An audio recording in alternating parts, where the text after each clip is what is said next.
house. Yeah, yeah, yeah, yeah. We are kicking it with Auntie Leah. Yeah, let's get it, let's do it, let's go. Yeah, let's go, let's get it with Auntie Leah. Yeah, yeah, come on, let's do it. Nothing better than kicking it with Auntie Leah. Oh yeah,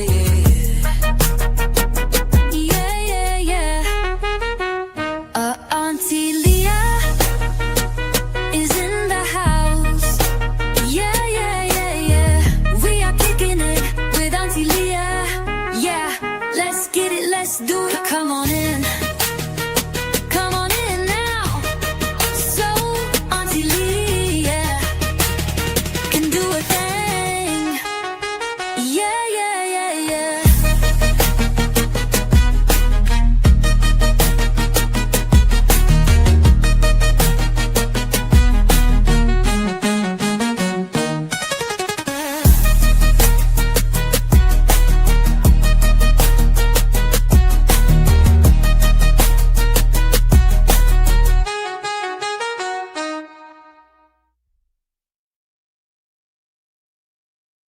Hello, hello, hello. Hey guys, good evening. How are you doing tonight?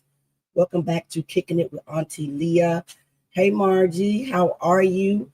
Hi everyone back in the bushes. Welcome to Kicking It with Auntie Leah. As you come in, please hit the like button. Please share the live.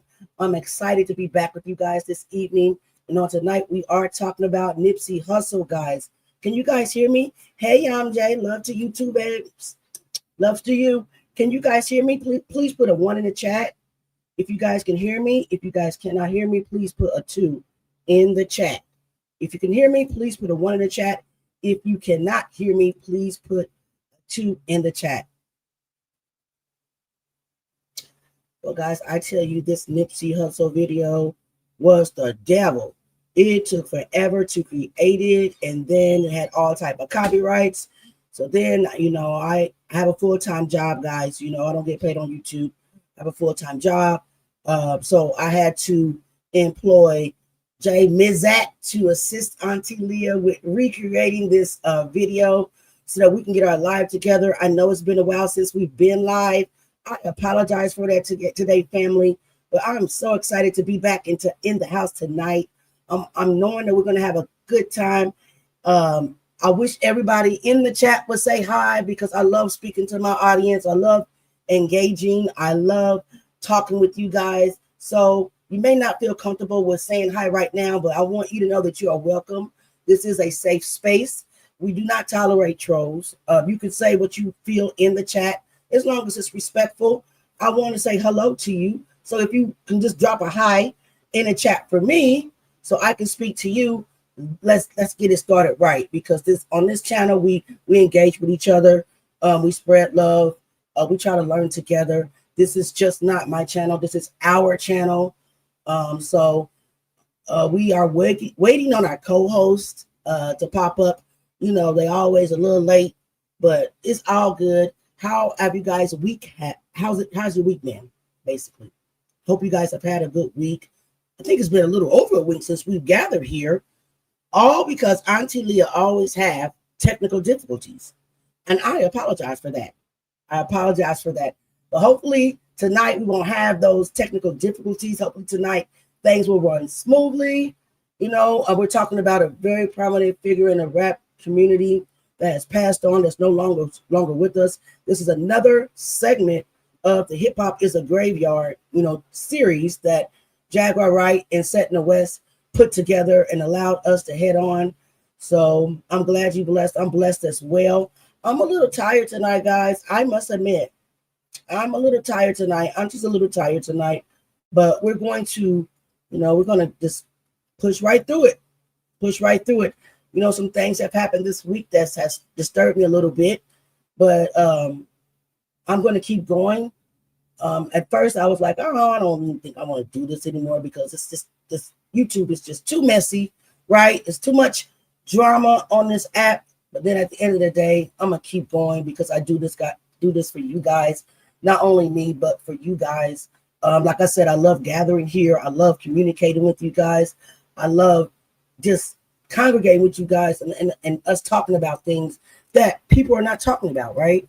So again, welcome to Kicking It with Auntie Leah. Hit the like button as you come in. Again, we're going to talk about Nipsey Hussle tonight. And without further ado, we're going to get right into the video, guys. We're going to get right to the video. It is kind of a long video, so that's why I'm not going to just beat around the bush anymore. We're going to get right into the video. So let's get right into it and see what we got.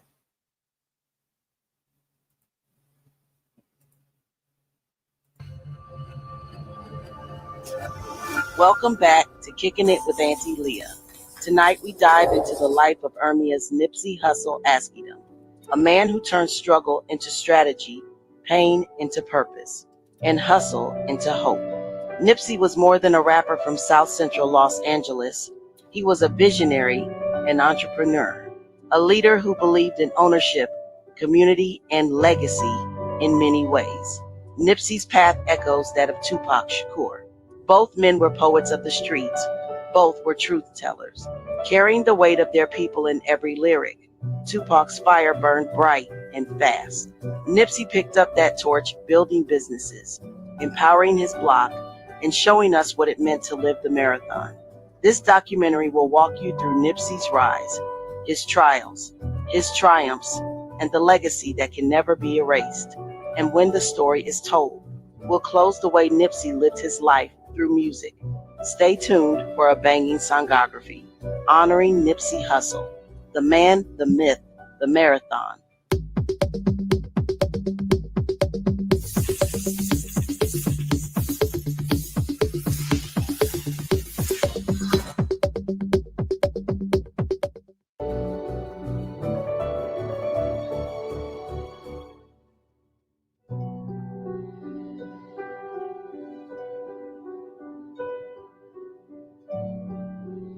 Hey, I'm Jack. Hey, Archangel Michael. Welcome, guys.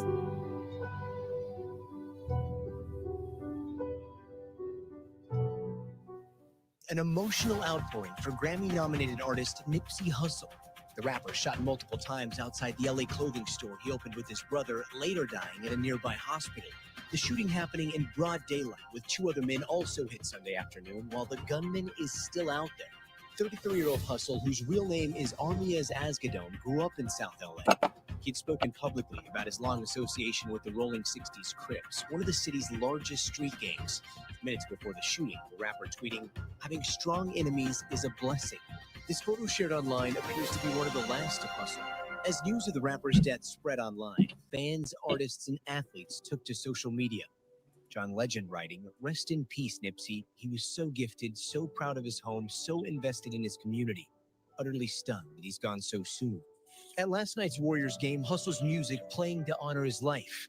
Steph Curry reacting to the news. I got to know him last year and had a great conversation about who he was as a person. Hey, Ms. Zach in the house. What it do, baby? Hey, what's going on? I got into this video. You know how long it is. His first Grammy Yeah, nomination. give me a minute. All right. Victory Lap, recording songs with some of hip-hop's biggest names, including Snoop Dogg and Kendrick Lamar. I could easily preach to the choir and just make music about gambling, but to make music that speaks to opportunity, that speaks to inspiring. In recent years, Hussle had backed a number of empowerment projects to improve LA's Crenshaw district. He helped to open a shared workspace dedicated to increasing diversity in the fields of science, technology, engineering, and mathematics. Last year, telling the LA Times, "In our culture, there's a narrative that says, follow the athletes, follow the entertainers. That's cool, but there should be something that says, follow Elon Musk, follow Mark Zuckerberg. Coming from the inner city, it makes sense for me to be one of the people that's waving that flag." This morning, police are still looking for a suspect, as those in Los Angeles and beyond mourn the man whose music and generous spirit inspired others. Rise with mixtapes like slots.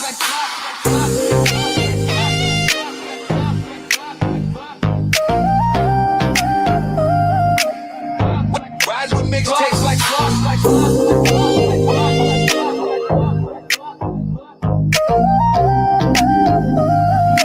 Rise with mixtapes like slots. West side we ride. Hustle on our mind. Marathon forever. It's a victory. mixtapes like songs and hustle on our mind. Marathon forever, it's a victory sign. West side, we ride, hustle on our mind. Marathon forever, it's a victory sign. West side, we ride, keep the dream live. Nipsey in the building, his spirit won't die. Crenshaw to the world, he rose from the struggle, built an empire, brick by brick, hustle after hustle. They try to stop the marathon, but the dream won't die. Nipsey Hussle lives forever in the people's eyes. August 15, 1985, born in South LA where you fight to survive.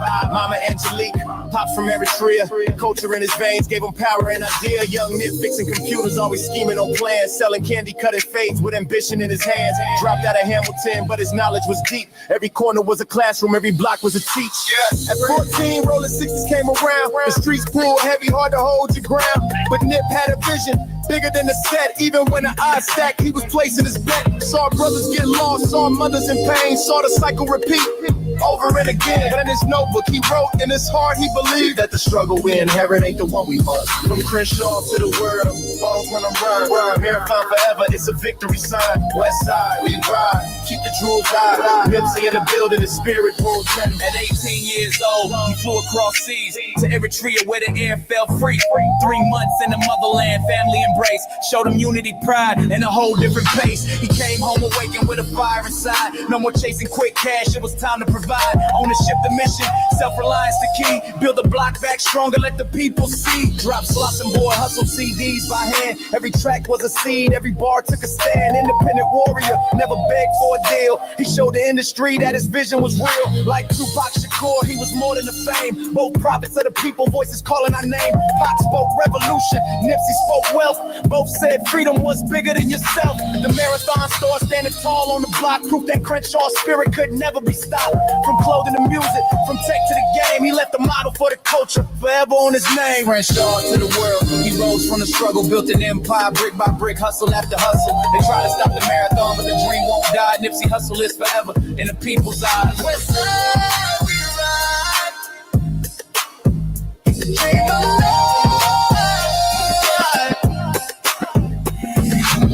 Behind the fame, he was more than a star.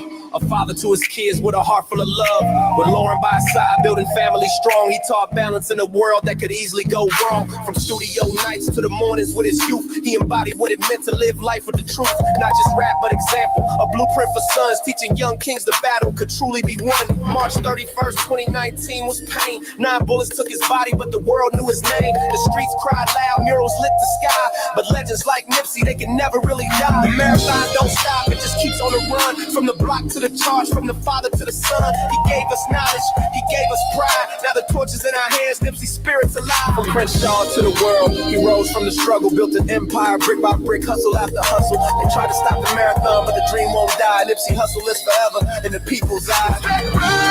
We ride, hustle on my mind. Marathon forever, it's a victory sign. West side, we ride, keep the dream alive.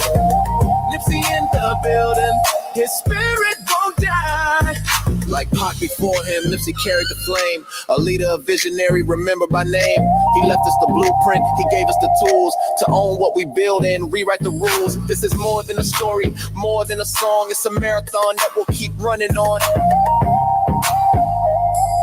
The marathon continues. Rest in power, Nipsey Hussle. I'm so sorry that hip-hop is a graveyard. Your life mattered, and it still does.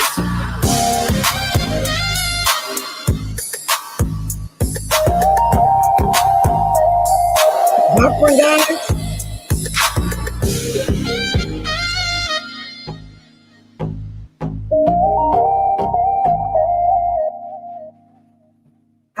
It probably is buffering. This man was shot 9 times at just 33 years old. Hey guys, is it buffering for you guys? First of all, let me introduce you to my new sweatshirt. My Jaguar Ride cruelty free hoodie. This is one of the 4 that I have. Hey guys, it's one of the 4 that I have. What a dude. I didn't see it, Auntie. It's right here. I actually have to. Yeah, wait a minute. The mic's in the way. And then I need to plug the internet hard wire it back to my gaming laptop. I mean, my gaming computer, which I stream off of, and that's why it's buffering probably. Oh, come on. Now it's acting like it's hard to come out. So that may be the reason why, guys, it's buffering. My apologies. I should have did this earlier, but I'm so sorry. I'm so sorry. Hopefully everything is okay now. So I'm gonna put the link in the chat for you so that you can come on up. It's lagging for anybody else. Do I sound okay? Is it playing okay? Let me know. Let me Good turn on it. our end. Okay, let me make sure I turn this. Can't turn it back. Wait, is it back? Are we back? No, we're not back. Okay. Maybe I gotta leave it on at the same time. Who knows? I don't. I should have fixed this prior to. Hey, Cat, what it do? What's up, Yvonne? Hey, Dares, what it do, baby? Setting the West in the building. Seth said it's fine now. Archangel Michael, welcome, brother. Welcome. And everybody else in the building that I missed. I know we got people in the bushes that I'm not talking again. Welcome. Welcome. Seth's here. I don't know if he got anything to start this off with, but that song that you guys heard is something that I wrote. It's a songography, just one of them. Of course, it was created by Suno, but actually written by me. So what it do, Seth? How's it going? What's going on? What's good? Yeah, no, everything is good. I just want to show my hoodie one more time, though, because, I'm so proud of it. I had one the other day. I got bored. It looks good. Because I'm a hoodie hoe. Yeah. I ain't even gonna lie. I want every color, every type of hoodie they got. Because I am like a hoodie hoe. I'm not the only one. My whole family is. We love these things. They are the quality is amazing. I believe that Seth's going to demonstrate how to work the special strips. It kind of reminds me of what Nipsey Hussle did with his closing line, right? Right. And I learned that. I didn't know that at first, Seth, until I did this documentary. I'm like, dope. That it kind of reminds, and that stuff blew up. We need to be blowing this stuff up, guys, really, to get a treat along with your hoodie is amazing. The hoodie's already amazing. And to get something from Jaguar Wright that's built inside the hoodie, you don't know what it is yet, it's a surprise. Yeah, we need to be getting our hoodie. Somebody, maybe I need to be the one to drop the link. But I'm not going to talk too much. Have you got anything to say before we start this Nipsey thing off? No, it's so far is good. And yeah, I could show you pretty much that QR code. You'd have to scan it, but we could do that later. You know what I'm saying? The one that's right there by her ear. Right. This one right here, guys. I don't know if if you just have the regular camera on your phone, you can use that regular camera and it will send you to the link. And then you just go there and it'll play what it play. Okay. I'll grab another one. And so I can do it off that later. Yeah, that's dope. It's dope as heck. I can't wait. I was waiting for the live so we can do it together. So everybody can see what it is together. So I haven't even did one yet. So we're going to see later, okay? But I guess right now, let's get right back into the Nipsey Hussle video. We got a lot to learn. I am going to give you a disclaimer at the end of this video. There's something very, very gruesome that I don't want to see, but we all need to see what they did to this man, right? So it's a sad situation all the way around, and it's bigger than what we think is bigger than what they're trying to tell us as well. I for sure figured that out. And there's something nefarious about these women attached to these men. And then you're going to see the exact moment where the industry tried to infiltrate Nipsey's life. And unfortunately, he allowed them in. He should have stayed away from these nefarious people, in my opinion.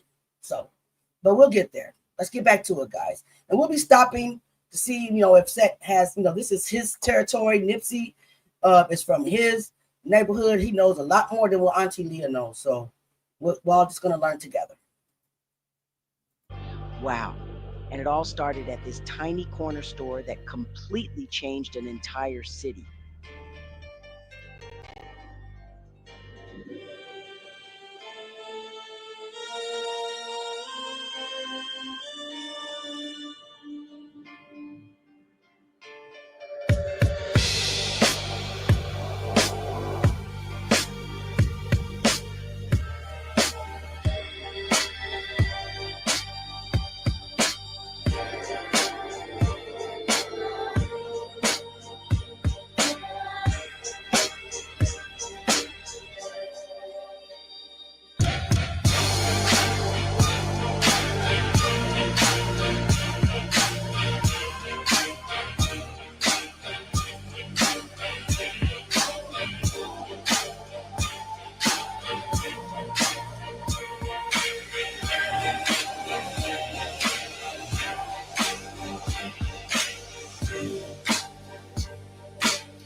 It's the dramatic last video of rapper Nipsey Hussle, gunned down in Los Angeles. Oh my goodness!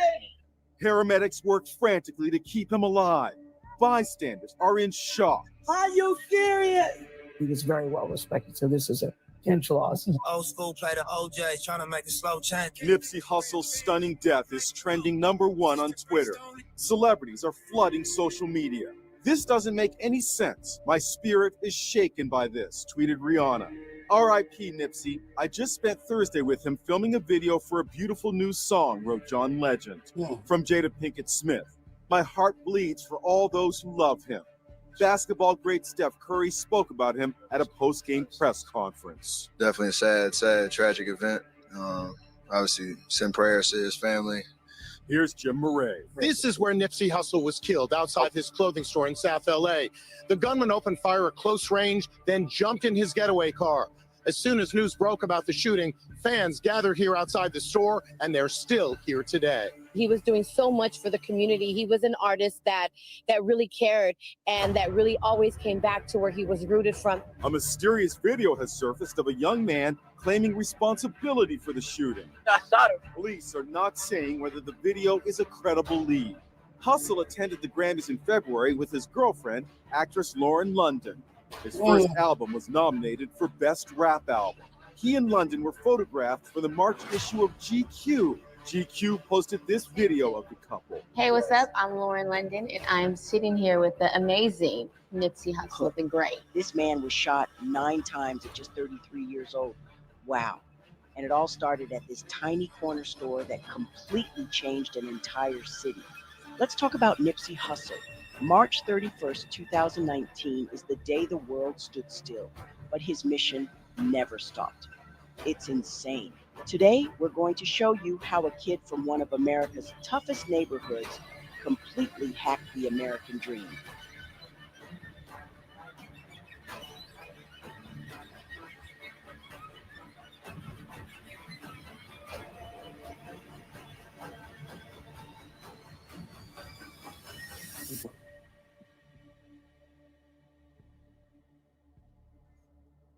Let's talk about Nipsey Hussle. March 31st, 2019 is the day the world stood still, but his mission never stopped. It's insane. Today, we're going to show you how a kid from one of America's toughest neighborhoods completely hacked the American I didn't dream. even think about that. Starting right here on this sidewalk. You've seen the headlines, but you have no idea what really happened. I'm going to show you how Ermias Asghedom turned one of the most notorious gang territories in the world into a real-life classroom, made mixtapes that were basically business guides, and why this one parking lot is still changing lives today. None of us know who we are until we fail. They say every man is defined by his reaction to any given situation. Well, who would you want to define you? Someone else or yourself? Whatever you do, homie, give your heart to it and stay strong. Stay strong. Stay strong. With me and you know Yeah. Look, Lot of niggas fail, but I won't. Lot of niggas fall, but I cope. Lot of niggas gone, but I'm home. Lot of niggas off, but I'm on. Lot of niggas lost on this road. Couple niggas gave up they go. Niggas Stay strong. Stay strong. With me and you know it. Yeah. Lot of niggas fail, but I won't. Lot of niggas fall, but I cope. Lot of niggas gone, but I'm home. Lot of niggas off, but I'm on. Lot of niggas lost on this road. Couple niggas gave up they go. Gang of niggas traded they soul. But me, I'm standing on 10 toes. Looking out my Benz window. Wonder where my friends all go. Scared to give my heart to this girl, paranoid she gon' leave. And I'm gonna be here all my life on radio station 60. Yo, she been lying for 60 years, man. You still lying? What wind blew you in? You still lying? You now I got you on camera. All right, man. On candy camera. The Marathon clothing is, you know, the flagship brand. And it really just came from the parking lot, Crenshaw and Slauson. Shit, all as I can remember, man, like, this just always everything you need right here. Shit, clothes, sweaters, nigga, the people, music. Like, it wasn't none of this right here. This shopping center wasn't even really used. Everybody was really going where the Rouse is, all the way on the other side. So yeah, man, we finna walk over here where it used to be Slauson Tees before the Marathon clothing. You know what I'm saying? Before TMC, Marathon, all that shit came out, it was Slauson Tees right here, where the tax shop is at. You know what I'm saying? Even before that. We're gonna get him up out of here soon, though. Don't even trip. We're gonna get that back. Yeah, Sloss Hustle. Look, posted on the corner till the sun come up. If we don't recognize your car, that's when them guns come up. Look, police hit the block, niggas scatter like roaches. Dope sales made in the open, me smoking. I'm so high, still a nigga so focused. 100. It's the launch pad though, right here. Sandman, Ned Goose. Right here. All these people. Yeah, that's Sandman, the guy right there.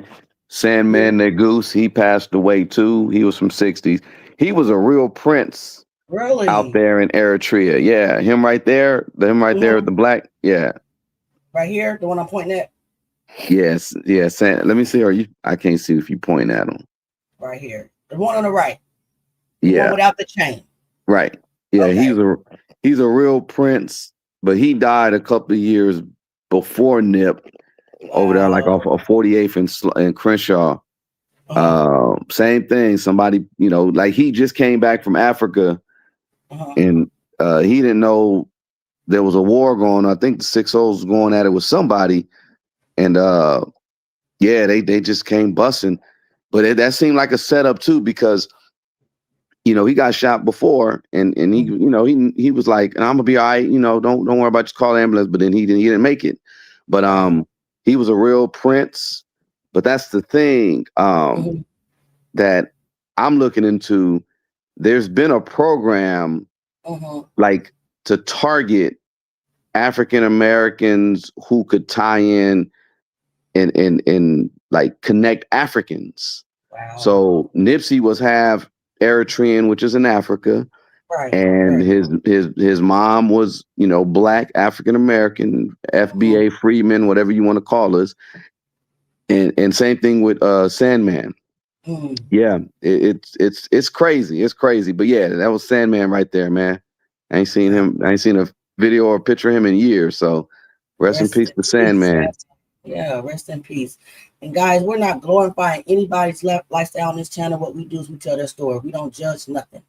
Well, I don't judge them. We don't know their story. We're going to try to learn their story. And to me, in my opinion, it's always something that leads people down this road, whether it is their surroundings, their neighborhood, whether they have a choice or not. We went through all that before. Again, rest in peace, Sandman. And rest in peace, Nipsey Hussle. And from what I'm understanding, I think that his other friend, Fats, he passed away too. Is that correct? Yeah, a year before Nip. Yep, Fats passed away. On my live, I was over on that same block. It was around the corner from where they're filming this right now. Yeah. Wow. Wow. And then the store, Nipsey store, is no longer open, man. That's sad. Is it because they kept looting it? No, they wasn't looting it. I sent you video of how it looks right now. They Right. pretty much revitalized that Okay. whole little area. Like initially, from what I'm hearing, Nip purchased that block. I mean, not the block, but just that corner. And they were. It was another guy. It was an attorney guy he was working with. But they were going to tear it down, and they were going to build from the ground up and have like mixed commercial, like, you know, you could, you know, have retail at the bottom, and they were going to have like, they could have had like up to like 10 stories, I think, like something like that on top of residence. So that's what they were going to do. And there's rumor that there's oil underneath that property, because people don't know there's an oil field maybe like less than a few miles away called the Inglewood oil fields. And there's still oil over there, and they're still pumping it. So any area, any oil in that, I mean, any property in that area is likely, if you dig, you get the mineral rights, you can own the oil. But I sent you the video. I got it. It's still, you know, they revitalized it, but no, they wasn't looting. It was just causing too much traffic. It was just, it was too much. Yeah, too many people around. So they gated it up, and now it's the Neighborhood Nip Foundation headquarters. Okay. So yeah. Yep. So yeah, that's what's up. So guys, oil, write that down. That's the motive. To me, you own property that possibly had oil under it. And I heard Nick, somebody told me this. You might have said it. I'm not sure who said it. Could have been you said. But did that over there used to be a farm, right? Is that true? 100 years ago, but that was on Slauson and Western. Gotcha. It was where the Slauson swap meet or the Slauson super mall is now. Yeah, it was just one big farm with a little house on that property, and then they eventually put that warehouse where the Slauson swap meet is. Gotcha. Wow. So I'm writing that down because oil is a motive, in my opinion, for unaliving somebody who owns a piece of land that they may want. So let's get back into it, guys. And I do have your video embedded in this, so we'll see what Seth is talking about, how they revitalized Nip's property.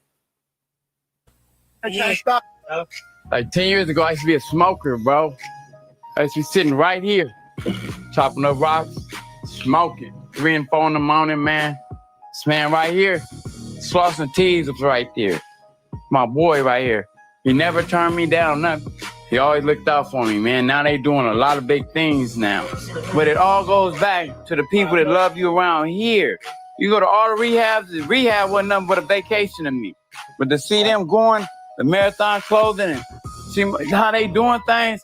I remember when it was Slauson Tees, man. I used to go over there and just want to clean up for this nigga, man. Do something for him, man. Like, hey, when you give me money, like, hey, OG, you ain't got to do nothing. Just get off that, you know, now.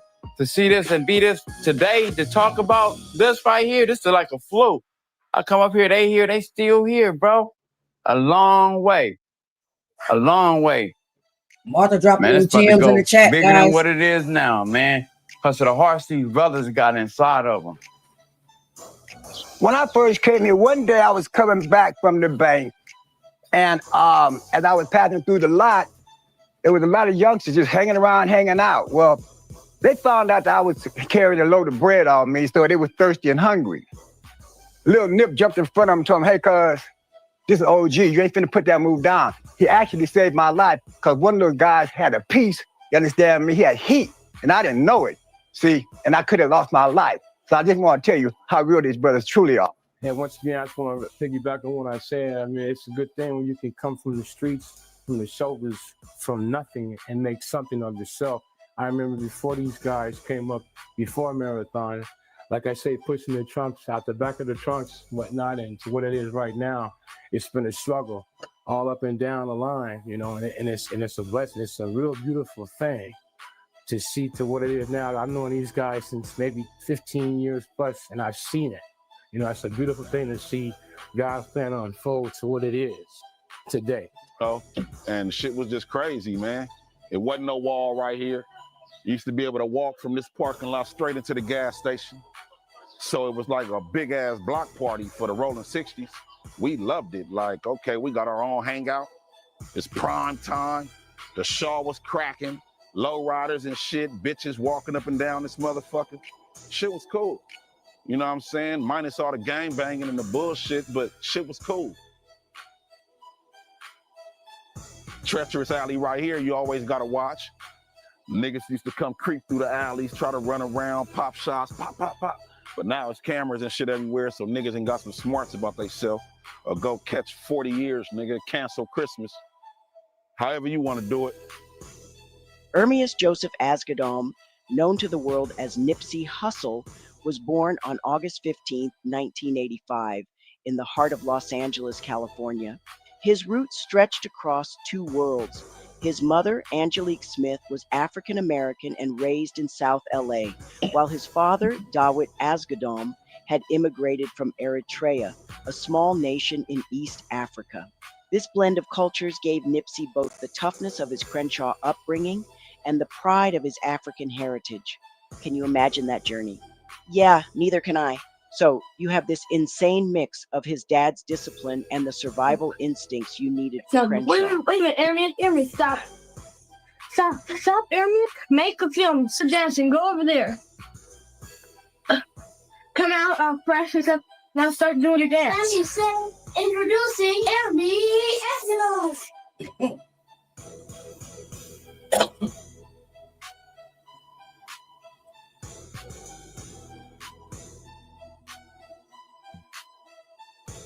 Look, my calendar today is Sunday 26th. That's correct.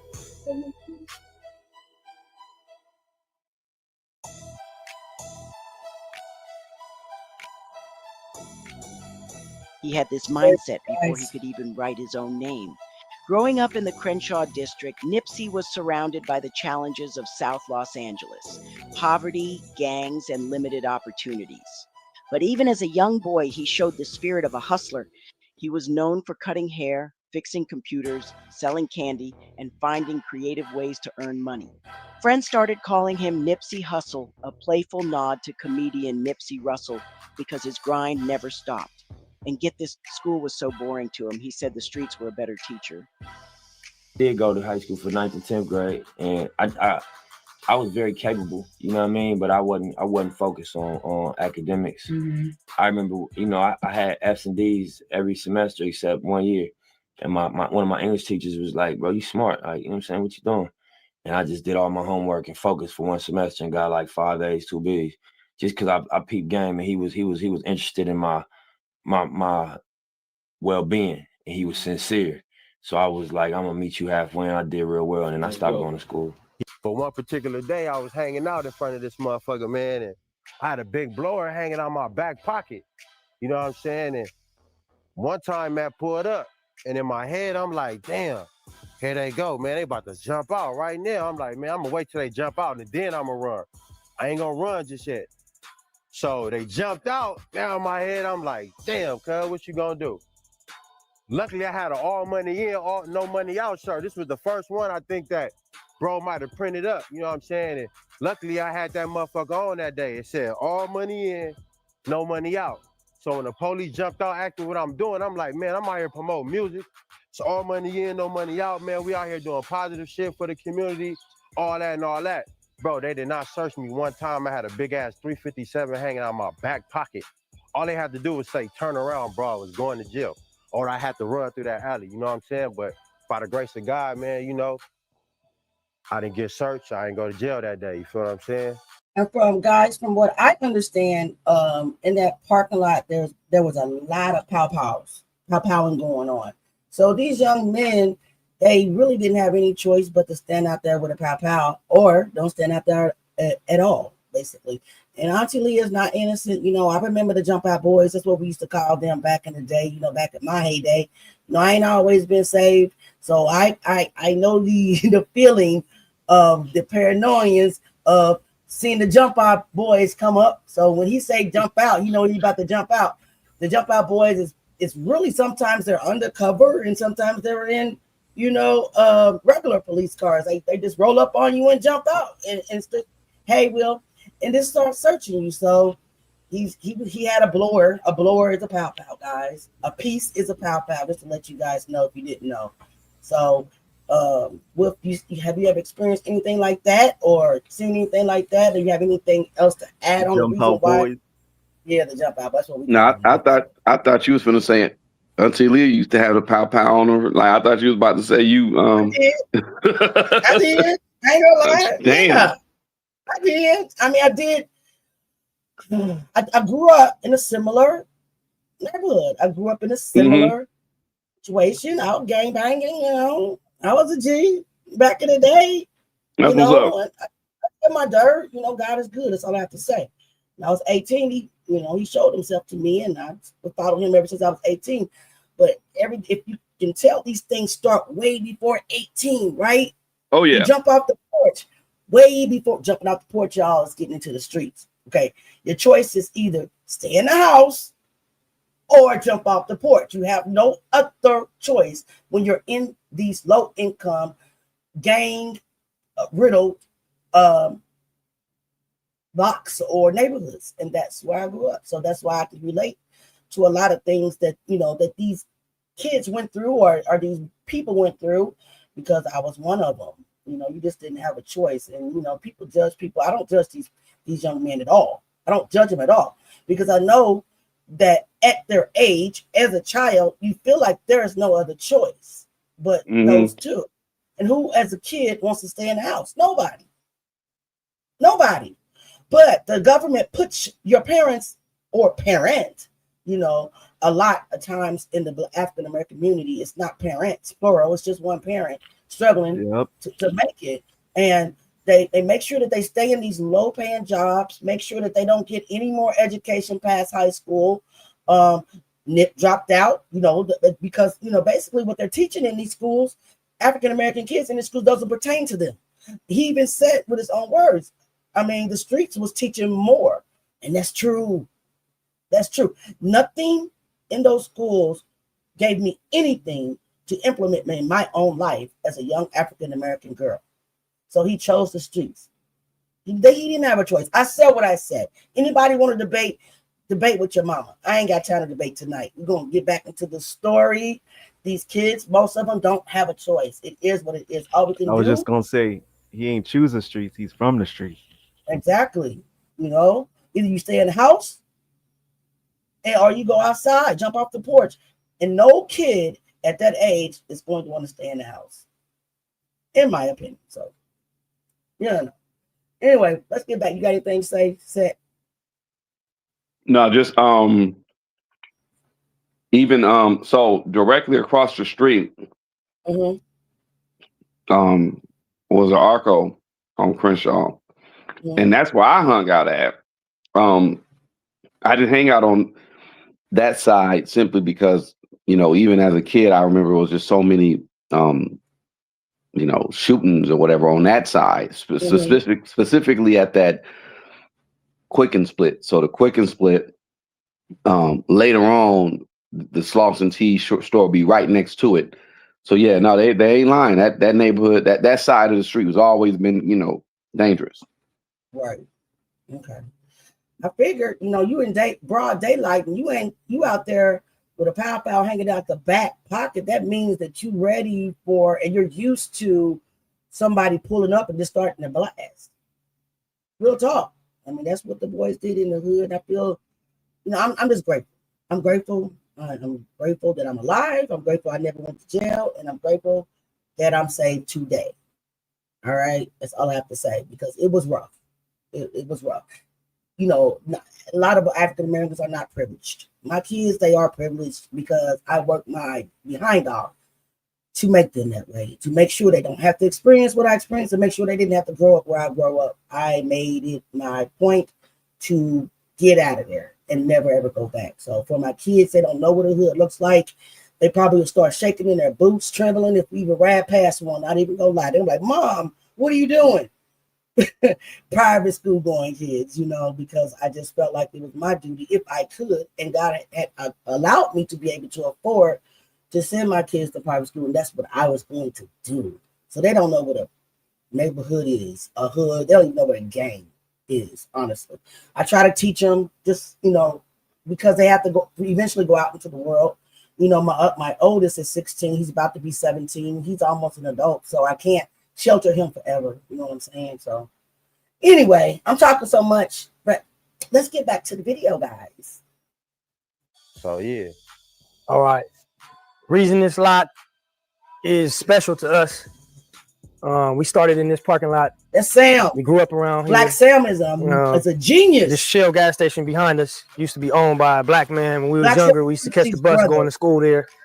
And we used to always want to own something. And we used to walk this way going home. Across the street at this Louisiana Fried Chicken. We used to hustle in that parking lot. When I was running around trying to get money, I used to always drive by this lot. And Nip, my brother, used to always be in this parking lot. It used to be probably like 15, 16 people in the lot. A lot of these buildings was abandoned.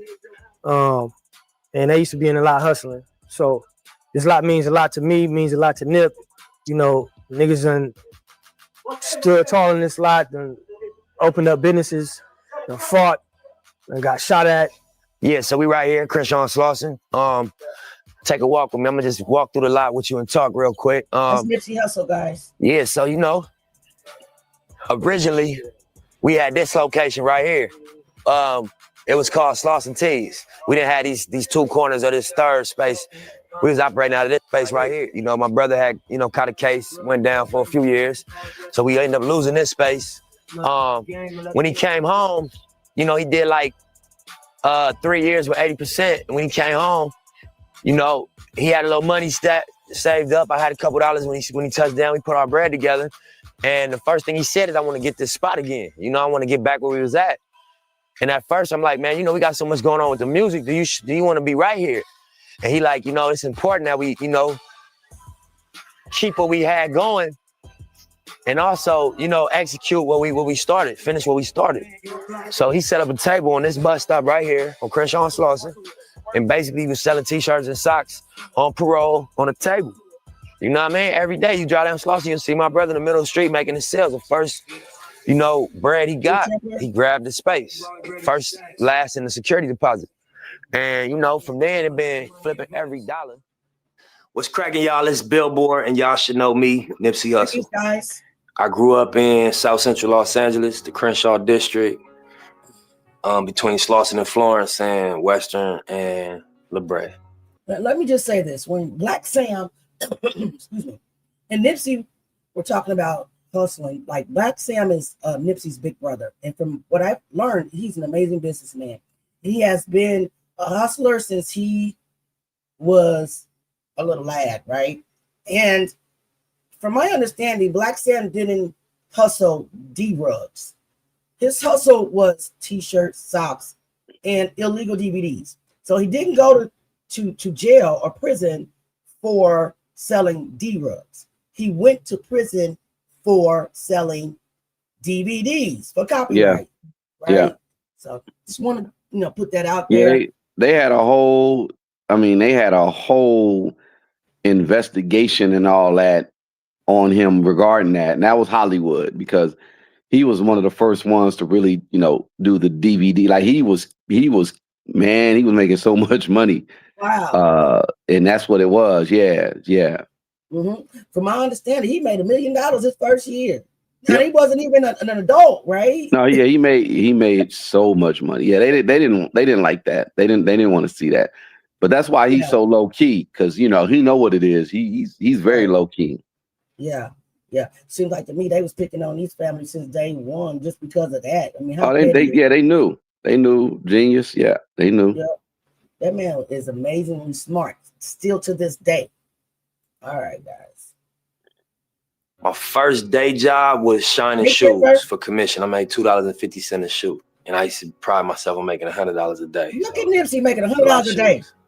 First CD I bought might have been Machiavelli. by Tupac. Me too, sir. Right after he passed away. Somebody used to play Nip Hussle in the movie. Dang. I don't know. I don't think we look nothing alike, but I think Mac Wiles is a good actor. I think he got enough acting chops and authenticity to be able to portray a story like mine. You know what I'm saying? I would like to say Denzel, but that boat is, you know what I'm saying? That boat has sailed. I don't think Denzel could play Hussle. My stage name was given to me, more so for the Hussle part than for the Nipsey part. It was just a joke somebody said in the studio one day, because I came in, I had the weed, I had, you know, some chicken for everybody. You know what I mean? I fed the whole studio, smoked everybody out, and I was the youngest in the crew. He just laughed and was like, you know, said the name Nipsey Hussle as a joke. I identified myself as a hustler since I was a young kid, so I felt like it made sense. It had a little ring to it. What would I say is the best album? Victory Lap, my album. I'm gonna be political. You know what I'm saying? Yep. Man, I would love to do a record with, I think, like Marvin Gaye, Stevie Wonder, one of them. Oh, Started making music when I was about 13. I started writing songs earlier than that, but recording them and listening back and hearing my voice when I was like 13, 14. I was inspired originally by Death Row. Everything Death Row. Snoop, Pac, Dre, Dog Pound, Warren G, everything Death Row. When I got into music from the East Coast and down South, I was really inspired by Outkast, Andre and Big Boy, Jay, Big, Nas, Juvenile, the whole Cash Money sound when they came. One of my favorite songs that people would probably be surprised by, I like this Goo Goo Dolls song called Iris. I think that song crazy. Just the words and, you know what I mean, what's being said on there. I heard it when I think it was in the City of Angels soundtrack a long time ago, and I was like, damn, this record crazy. I wasn't a big fan of rock, but just the words and what was being said and the sound of it. And I got into Goo Goo Dolls after that, but that's one of my favorite records.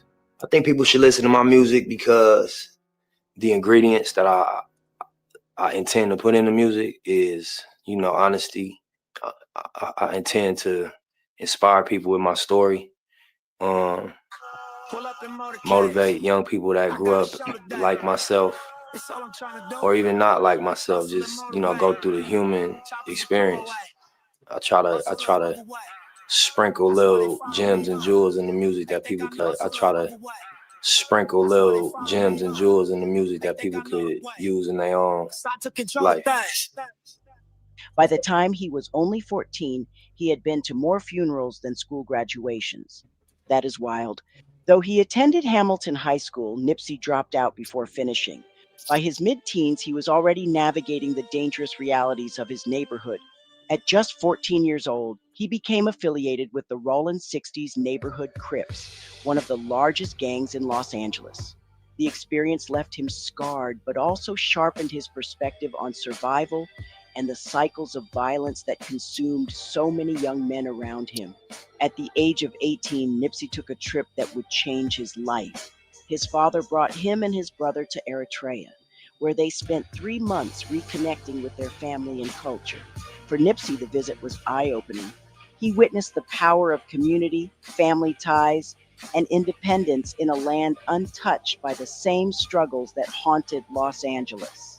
He returned home with a new vision to invest in his neighborhood, to build opportunities where few existed, and to uplift the community that had raised him. You know what I'm saying? Each next level. Now we got the shop going, we got the deal popping. I was just finna fire on Nip, man. Don't even trip, man. It's all good, man. Hey, ladies underboss fire on a low like myself, hey, niggas in hell gonna have ice water with balloons and umbrellas in their cups, nigga. On wood. Why don't we go inside the shop real quick? Let's check this out real fast. That's 60 trick too. And it's Ground Zero. This the parking lot that, you know what I'm saying, I first started selling my shit on my trunk at. It wasn't no t-shirt store. It was a Quick and Split before it was Master Burger. This was a clothing store. Somebody else owned it. We was about 15, 14 out in the parking lot doing up. But we was selling music. We were doing what all these young niggas do, trying to get money around here, grinding. Then we transitioned to music, transitioned to hard music. And then, you know what I'm saying, built from that foundation. But then we came back and started the store. And this is actually the second store. We had one 2 doors down. The police raided. I went to jail. My brother went to jail. Y'all heard about it on the records, but we back out, so it's the new and improved. That's why I can smoke in my stove. Picture me rolling, tip of my chauffeur. Niggas look jealous. You gotta control it. Reaching my quota, mixing my soda, feeling connected to God, trying to get closer, stepping on roaches. Me and my loasters, just trying to get over. Try not to get swallowed by locusts. Trying to stay focused, kind of like Moses. Like somebody chose us. This weight on my shoulder. I feel these emotions, but still I keep going. I've been to a poet. I've been through the motions. I'm feeling heroic. But life is a dice game, and they dare you to blow it. You might get a strike, man, but that ain't gonna pay for the strollers. It's never enough to console her. Telling your daddy a soldier. She needs you right now in this moment. Now dead on your back, push your roses. To me, I'm just carving a sculpture. And fine-tuning my approaches. Doubling back as an owner. The moment of truth is opponents. Call the promoters. Picture me rolling with my friends, not a worry. Then we get stopped by the police. Home to my baby. I've been around for some years though. So when it first jumped off, man, the real definition of starting from the bottom, these niggas started from the curb, my nigga. We was on the curb, had tables out there, real hustling. Whatever you could hustle, they was hustling. Man, they used to get up early in the morning, 6:30. Used to go right down the street to Fats, pick him up. Used to post up right here early in the morning before the sun even come out. He posted up right here in this parking lot, getting it every day. We had our table set up right here. Probably like 3 days in a row, police came, pulled up, took all our shit. We went back, read up. They pulled up again, took all our shit. The third time they put us in cuffs, put me in cuffs, put Fats in cuffs. We like, man, what's going on, man? We trying to make some money, man. It was a black officer. We like, man, we all black, man. Shut the fuck up. That's what he's telling us. If y'all want to sell something right here, what y'all gonna have to do is do like the taxpaying citizens and go open up a store and lease it and pay rent and sell something out of the shop. Took all our shit. He uncuffed me. He didn't take us to jail and he left. We sitting down on this curb right here. Me and my nigga Fats. Just like, fuck, man, what do we do? Everything's gone. You know, we keep taking a loss. Look up across the street. It's high-speed tax service right now. That was the first Lawson T's. Right when we look up across. So, Seth, I got a question for you guys. For you, do you guys like have not permits in California that you can get to be able to sell merchandise on the streets, or were these police officers just pulling up on Black Sam and his partner for selling T-shirts and socks on the corner, just to be harassing these guys? Because like he said, all they would do is take their stuff, their merchandise. Wouldn't take them to jail. Just take their merchandise. So do you think it was more so that they just wanted to harass these, guys? From, to me, they're not bothering anybody. Did they need a permit, or is it law in the state of California that a permit is not enough? You actually do have to have a building. No, the damn police, especially those 70 those police is assholes. Gotcha. And they were, of course, just harassing. All they do is terrorize for the most part. Mm-hmm. Fortunately, I ain't had to deal with them in years, but same thing happened to me. Not like that, but you do have to have some type of permit, and you could sell stuff. But the thing is I've known people who sold T-shirts on that corner even back in the Bart Simpson days when they had the Bart Simpson shirts. So, they were selective on who they mess with. But yeah, if they were just harassing and targeting you, they would pull that line, take all your stuff, and say, "Oh yeah, go get a permit." But right. But yeah, you could get a permit. You don't necessarily have to have a building per se. I think you could just, it's not a wholesaler's permit, but like a reseller or something. I think, retail permit. Yeah. Okay. Yeah. Interesting that the police didn't tell them to do that, right? They just took all their stuff multiple times until they had nothing left. So to me, and what's even more, tragic and upsetting is that he said it was an African-American police officer that was doing this, to them. So weird behavior. Sounds like a little bit of harassment to me. So, and I just also wanted to point out how blessed Nipsey and Black Sam was to be able to travel. First of all, know their ancestors, know where they came from, know their native roots, and was it Eritrea? I think it's what it's called, Eritrea. Yeah.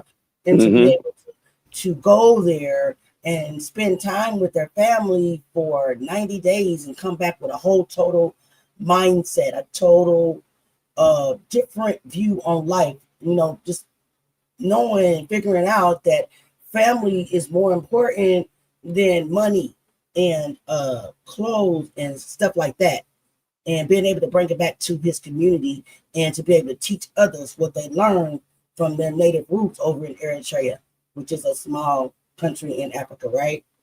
Mm-hmm. Yes, that was dope.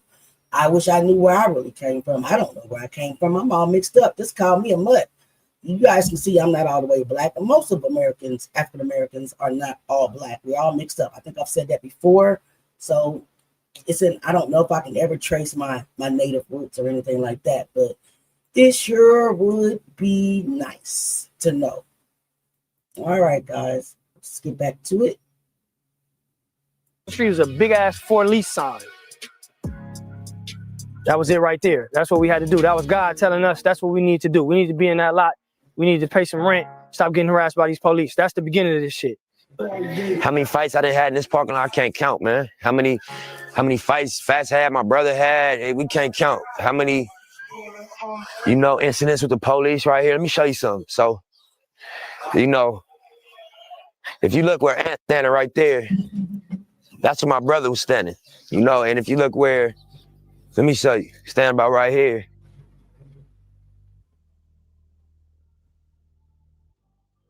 This is where the police was busting from. And police is trained shooters. Police don't miss. And, he busting like this in a full clip. And he didn't hit my brother at all.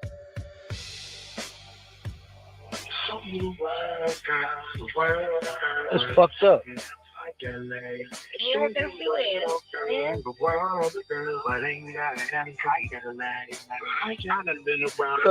Nipsey Car, the Beamer. We've been through so many different tumultuous situations in the parking lot, but the purpose was for what's gonna happen on June 17th. I brought up that story just to let you know, it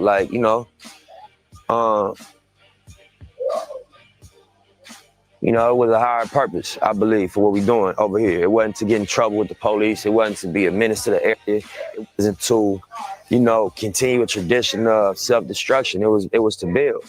And so all the obstacles and everything we went through for being misjudged and misunderstood, it didn't stop us. It wasn't a brick wall. It was a speed bump, and I embrace it as the resistance, the gravity of trying to do something great. We laugh and we joke, man. We say, Nip actually needs a plaque.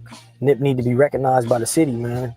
Because just Black Sam, guys. He's doing something that a lot of people cannot do, and that's rehabilitate the area, give felons jobs, and making motherfuckers be productive and putting something there that works. It's providing jobs. There's a lot of corporations that can't even do this. You can't come and put something here that's actually a working business that is taking people that's out of prison, felons, whatever else you want to say, and having them be productive. Hey, my name is OG. Everybody in the hood know me as OG. When I first came down here and was dealing with my brothers on OG Marathon, this was an empty lot. You understand me? Wasn't nothing here, no money here, not a dime. These brothers have turned this place into a gold mine. That goes to show you what a black man can do when he got his mind straight. Now, I've been knowing Nipsey since he was a baby. I'm like part of the ultra family with my brothers here in the hood. So I just want to let you all know, we need to give a shout out to a brother that's really doing something for the community. Can I get an amen? No, so what I admire about Nipsey and Black Sam, they give these young gang members action at doing something else. And Sam is teaching them a lot of stuff, teaching them how to be businessmen. So as black men, we need to learn how to be businessmen, or just as men in general, not just black men, just human beings. We need to get together and be as one, unity. So that's basically what we're doing around here. Most of us are childhood friends. We grew up together, all bang the same hood. I've been gone for a while. Things to change, but shit's still wild. That's right. Nothing to change the style. We just spoke cactus and chucks. Back in LA, Nipsey poured those lessons into his art. By his late teens, he was recording music in local studios, his rhymes filled with raw truths from the streets and dreams bigger than the block. His voice carried the weight of his environment, but also the spark of something greater, an ambition to turn pain into purpose, hustle into hope. But this is the crazy part that nobody gets. Even as a kid on the streets, he was watching everything. He studied how people sold things, how they influenced others, how they built a following. Every person he met was a potential business contact. Every deal he saw was a lesson. He didn't even know what intellectual property was, but he was already building a multi-million-dollar empire in his head. You know, I thought I was gonna be like Crisscross, bro. Really, I thought I was gonna be like a young artist, something when I was a little kid. I guess when I was probably 8, 9, my goal was that by the time I'm 12, 13, I'll be signed and cracking as a little kid artist. And when I wasn't, I was like, fuck rap. Another thing that contributed to that was that when Nipsey found out how expensive recording equipment was, he ultimately decided that he could not find a way to get that money and that he would quit rapping and find a different way to make money. Trying to put it together, like, how do you rap? Oh, you gotta get a studio. You got how much is studio equipment? Damn, this shit is expensive. Like, I used to go to my homie Jermaine's house across the street and we'd build a studio in the backyard with no equipment. We'd just be clearing the dirt. Like, you know what I'm saying? Sweeping the backyard up, like, we're gonna build it right here. And then, all right, it should be like 8 feet this way. You know what I'm saying? But just like realizing, damn, we don't have the capacity to do this. You know what I mean? We're gonna have to get money to do this. We can't just wing it off a dream. Nipsey often credited his older brother Black Sam for his hustle. He looked up to him in a lot of ways and would always see Black Sam getting money from different avenues. So he started to do his own type of little hustles as a kid. You know, my brother was always a hustler. You know what I mean? So I, as a little brother, you're gonna do what your big brother do. And then also just being in a situation where we needed to kind of like compensate, you know what I mean? And make up for, like, you know what I mean? Things that we felt we should have that we didn't, you know? In the 6th grade, he actually got his first job shoe shining at Chambers Shoe Shine on Slauson Avenue. And on some days, he would end up with $100 shining shoes a day, which is a lot for a kid in the 6th grade. Did shine shoes at Chambers Shoe Shine, coincidentally on Slauson. So I just went through every business in the neighborhood like, I need a job. Yeah. And they was like, you too young, you know, you don't have a work permit, you too young. And the only one that gave me a job was a guy by the name of Paul Chambers. Oh, okay. And another young dude named Stephen Chambers.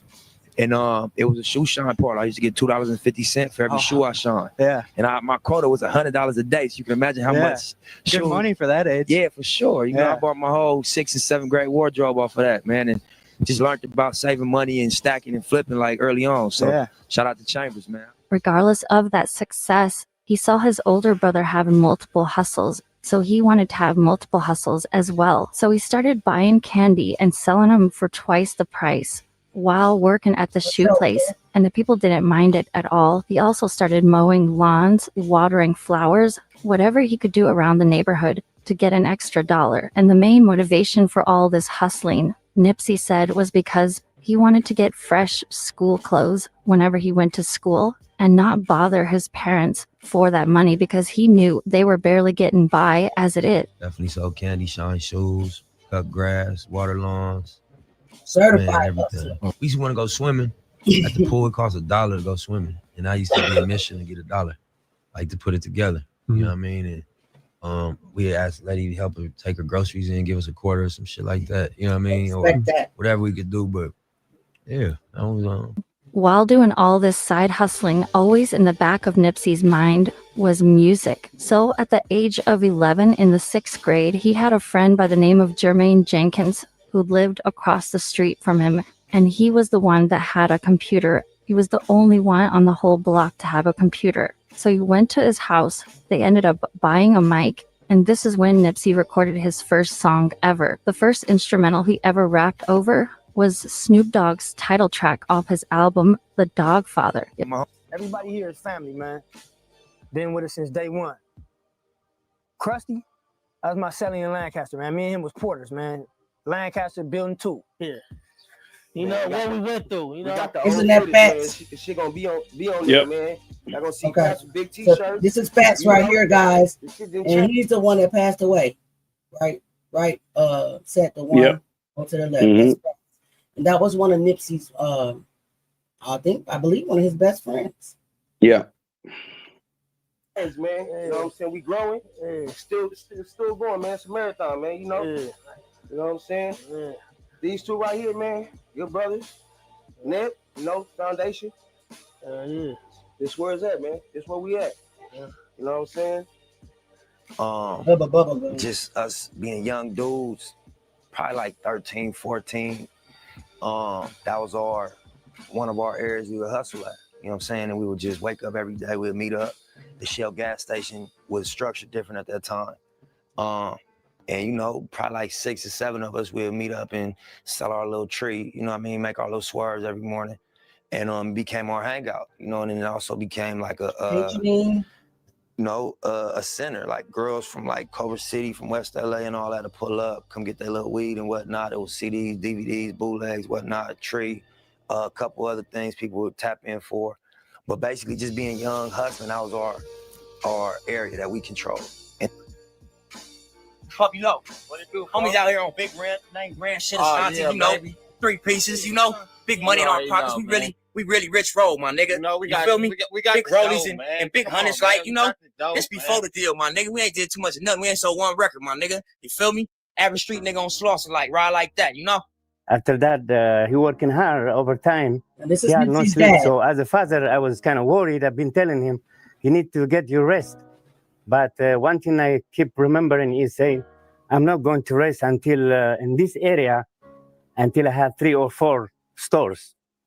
So I said, he has some kind of dream. Right, son. Yeah, man, this the new From store my right doors. here. Check this out. From my squad. Bro, we did this From from my scratch, heart. man. My boy was in jail, How we man. won. How we Bullshit lost. happened. How we We came. had to, like, you know, How we get saw. it out the mud, Through it man. all. New Marathon Clothing Store. Shit, this shit been in the works for about 4 years. Long time waiting, you know. We've been paying rent on an empty store, you know, just to get this shit, going. So that's how serious we really are with it. This shit just been sitting. We know this is how we grind. We just, you know. Slauson Tees. Yeah, I remember when they opened that up. Go to jail the day Nip is in New York signing this deal to Sony. Fast forward, get out, nothing, lost everything, lost the shop, cross the street hustling. We end up getting a new shop. You know, Crenshaw come out. It's big. How was it that day that they opened it up? How was it that day? Was it like lying down the street? Oh no, I didn't go the day that it was open. Oh, okay. But I do remember. I think the shirt I got on, I went and got. But it was the new and improved. Like he had his mixtapes. He had it was way like it started out just like a little, almost like a swap meet booth, and then the new spot was like almost like a boutique. It was dope. So yeah, they just moved from the little spot that they were at, and they got the bigger spot pretty much to the west end of that building, and just turned it all into like a boutique store. It was dope. I heard it was dope too. It was a lot of celebrities that pull up. It turned into like a tourist attraction, didn't it? Oh yeah. I heard, yeah. That's what's up. That's what's up. All right, guys, let's get back and listening to this is Black Sam, Nipsey's brother. We moving forward, coming to remodel and get this new shop that we in right here. We getting the crown molding, we getting the hardwood floors. I got my crew coming in, everything's looking good. Police raid this motherfucker again. I go to jail. I sit in jail for about 11 months. The whole time with thinking, are we gonna lose this shop? The first time I went to jail, we lost the shop. By the grace of God, man, the team kept the shop. Get out, And now we finishing this shit, about to open up, man. So it's truly been a blessing. It's been a long time coming. And it's the true definition of marathon, man. Ups and downs, the long haul, it's been for this right here. All right, yeah, and Sam, he hit me about the remodel. Told us that he had I think it used to be like another little store or something. So told us about his vision, what he wanted to do with trying to have take the old t-shirt shop to the new t-shirt shop for something that you see on Rodeo Drive or something, where you come in, everything clean, everything nice. So we come through, I gave my ideas, he shot his ideas, this is what he's trying to do. So he came through building walls, building partitions, came through big crown molding, big baseboards, the little build out for the little, with the Crenshaw sign, just some more decorative stuff, some stuff that you would see in a high-end store where you come through and everybody's feel good about coming through and spending money. And so we was here, come at 7 o'clock at night, working till 2, 3 o'clock in the morning. Oh yeah, so we was in the back hooking up the new shop, and Sam came through, bought us some food, and maybe like 15 minutes later, the police came through the back door trying to find out what we got going on. Like, we back here working, and he was like, all right, we're gonna have to have y'all come step outside while we finish our investigation. And we like, investigation? And so we come step outside, we come outside, and Sam and another gentleman here handcuffed. So he asked us all our questions, get our IDs and all that, running our names and everything else. And then after about 45 minutes, they ended up taking Sam, you know what I'm saying? And on his birthday, on his birthday, you know what I'm saying? They ended up taking him. We were back there working, and Sam came in and out. He did what he needed to do. He liked our work. He said, you guys are putting my vision together. So we said, okay, cool, perfect. We took a lunch break. All of a sudden, we see 3 officers come in and say, hey, what are you guys doing here? And we look around. How many of you guys know that the police knew that it was his birthday? They were just being petty. They didn't like them boys for some reason. Well, let's remember what Seth said about them being half pure African princess and stuff from across the ocean. They knew that was this man's birthday. It's crazy. And we say, we're working. So they said, well, we need you to step outside while we do our investigation. Y'all acting up in the chat. And at the time, it was my first time with my wife coming to a work site. So she was here, and it was her first time actually meeting Sam. So we come outside, and the first thing Sam says is, hey, these guys have nothing to do with this. They're in the back working. As my partner said, he was extremely worried about what we were doing to make sure we were okay.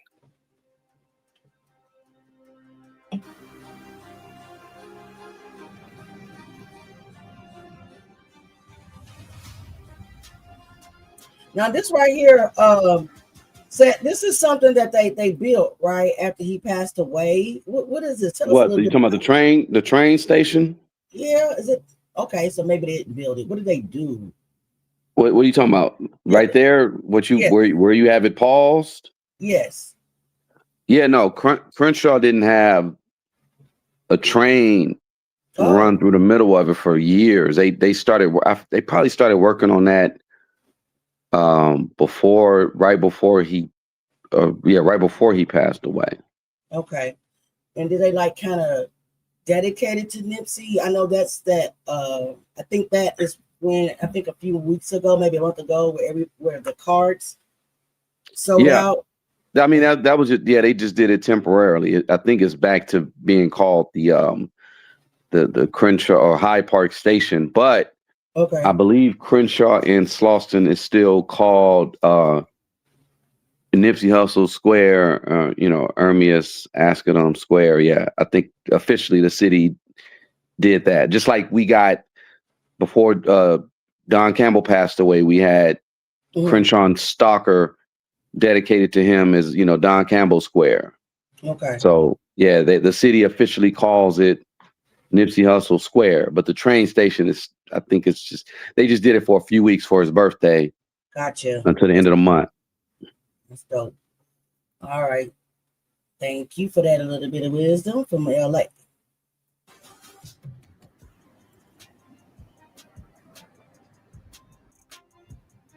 Right here is what Seth was talking about them redoing, and it does look a lot better. It looks more upscale. So this is what, tell us a little bit about this. Yeah, I mean, I tried to find the footage of, I think I sent it to you. Didn't I send you footage of the day after he passed, or a couple of weeks after it was a couple of days after he passed. I think I sent you footage, my personal footage of how the store looked and how it was still, essentially it looked like what you guys saw in that last section of the video where they were renovating. It was red. It was, the fish spot and all that or whatever. Gotcha. So yeah, this is, they blocked everything off. They gated everything off, and then they just started renovating the shopping center to where it looks right now. So this is what it looks like right now. Yeah, it looks actually good, more upscale. So they probably was revamping the neighborhood to kind of go with what it was coming up to be, which is, I think, like a tourist, section of the city. So, that's what it would have eventually would have been. Unfortunately, right across the street, to the north of where, that the footage right there, there used to be a place called Slauson Donuts that got torn down. Some drunk driver ran into the side of the building, and the building pretty much was, inhabitable, or the structure, it was a structural safety thing, so they got rid of that. But Slauson Donuts was like an little iconic place. And then right next to that was where the guy was talking about, he used to be a smoker and chopping up dope. That was called Hungry Harold. I think that's gone too. Okay. My mechanic, which is up the street, he's still there, but a lot of the places in that area are just they're just either selling out, or they're no longer there. Is this how it looks today? Yep. This is the aerial map. Yep, that's right there, Slauson and Crenshaw. Yep. Okay. All right. I'm just being nosy, y'all. I think I'm going the wrong way though, aren't I? No. You're going the right way. All right. So I was trying to figure out what Nip was talking. I mean, not Nip. I mean, Seth. I mean, not Seth. Wolf was talking about. I'm going the wrong way though. I'm going down Slauson, and I don't know how to get back. Guys. Yeah, it was right there. Right there. You see. Oh, there's the marathon. Yeah, it's right there. So it was over here. Yep. I mean, it's still there. That's how it looks now. Okay. If you go back, it'll probably look like how it looked, because you can go back with Google Maps. You can say, hey, how did it look in 2019? And they have the photo. Yeah, there it is right there. See, that's how it looked back in when he passed away. Ain't that his car? I thought that was his car. That's which one? This black one. That's the car. I think so. Yeah, I think so. That's the car he pulled up in when he. Yep. I think so. Wow, yep. He was there a lot. There's the Master Burger. They ate there a lot. They were there a lot. And then if I go this way, it's the new building. Interesting. That's pretty cool. So that's how it looks today. And this is how it used to look. Yeah. Interesting. Okay, guys, I'm going to stop being nosy. I'm going to get back to the video, but I just thought that was interesting. I was trying to find the donut shop. I don't know if I can find it. It was across the street, yeah. That means I would have to go the other way, right? No. Go straight. Keep going. You keep going the same way that you were going. No, not that way. The other way. You're in the alley now. Where the hell did you go? I think the bus is. Yeah, it's blocking it, but it's in that. You see what them palm trees? It's over in that area. Over here. So yeah, that's where the Slauson Donuts would be. Okay. Interesting. Yep, this is how it used to look, and that was Nipsey Hussle's car. That is actually the car he pulled up in when he got pop out. Whatever day that was. I'm on March 31st, 2019. Yeah, March 31st. Yeah. All right, guys. I thought that was interesting. Let me get back to the video though, because it still has a ways to go. So share. And we are back. Edits.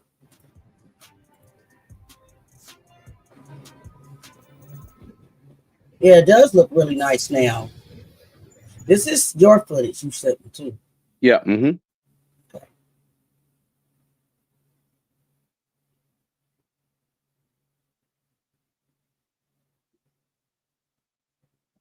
I think this part was supposed to have some music to it, but Auntie had technical difficulties, had to recreate the whole video, and then I don't know. Let me see. I'm trying to see who's all in these photos. Oh, that's corrupt. The devil.